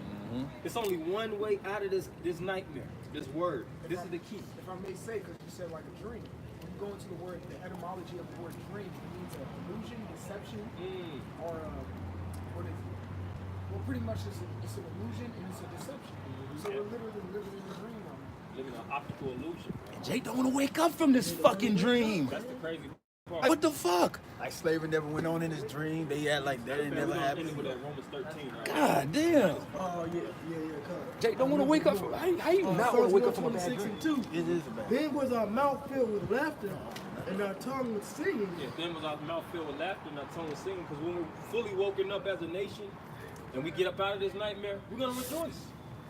You know? Right now we're in the time of mourning and the time of basically being controlled and manipulated in any which way through the prince of the power of the air. Like you watched that on the Hunger Games. How they could just press certain buttons. And what's the girl name on the Hunger Games? Katniss Everdeen or something, Green, whatever her name is. But she'll go through certain things. They'll go through certain things. He'll just push some virtual button. It'll be big ass dogs and shit trying to maul them. Lightning storms and shit. Lightning storms. Esau has that power. Esau has that power. When they speak about the heart program being controlled and manipulated, certain tornadoes, you have certain people that'll go as far as a lot of these disasters, natural disasters that have hit, so-called natural disasters that have hit these certain cities. They be like a lot of them shits in 9 days, man. Yeah.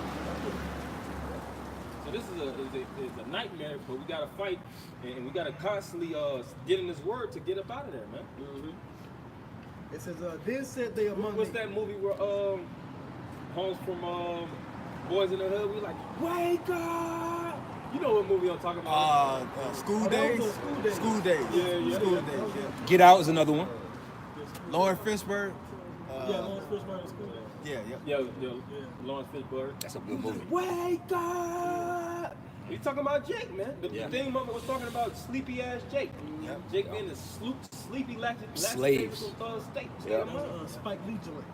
The Spike Lee joint. Yeah. Spike Lee joint.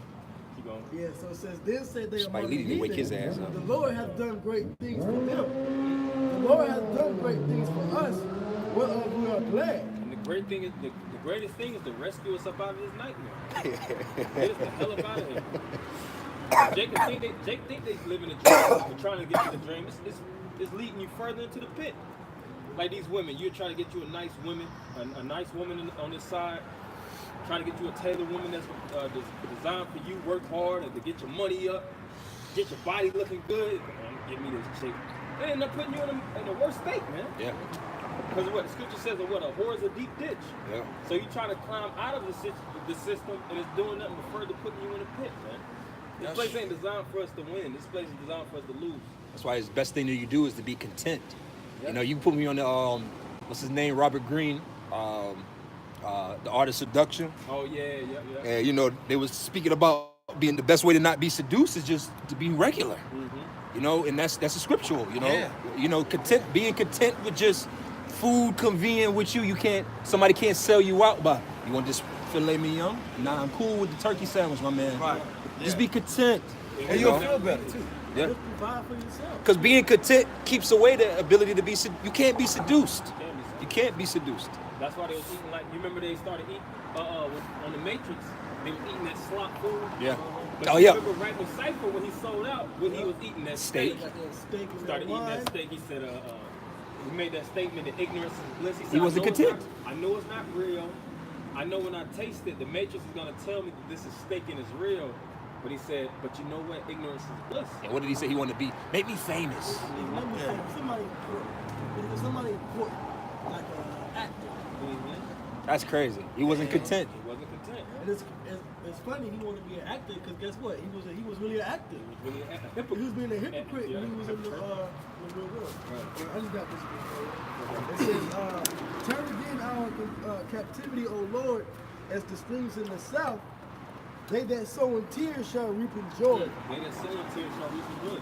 And we're the ones that's been sowing and investing so many tears in this captivity. At the end of the day, what we're going to reap is joy and everlasting peace.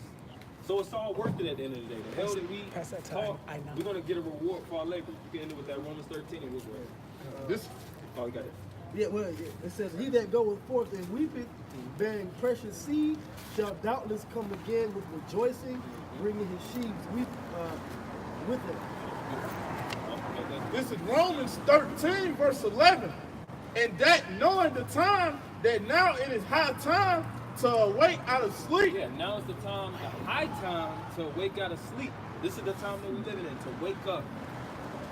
Get up out of that stupor. You know, get to work and get active. Get motivated. See? For now is our salvation nearer than when we believe. Yeah, and our salvation is nearer than we believe. And we believe it's close. But it's closer than that. So we see that the finish line, we just got to push towards it. Paul spoke about pushing towards that mark. And don't fall back asleep. That's right. As many have done. So we want to end up giving all praise, honor, and glory to Yahweh, Ba'ashem, Yahushua, Ba'ashem, Ruach HaKodesh. double honor to the apostles and elders of Great Millstone and Shalom.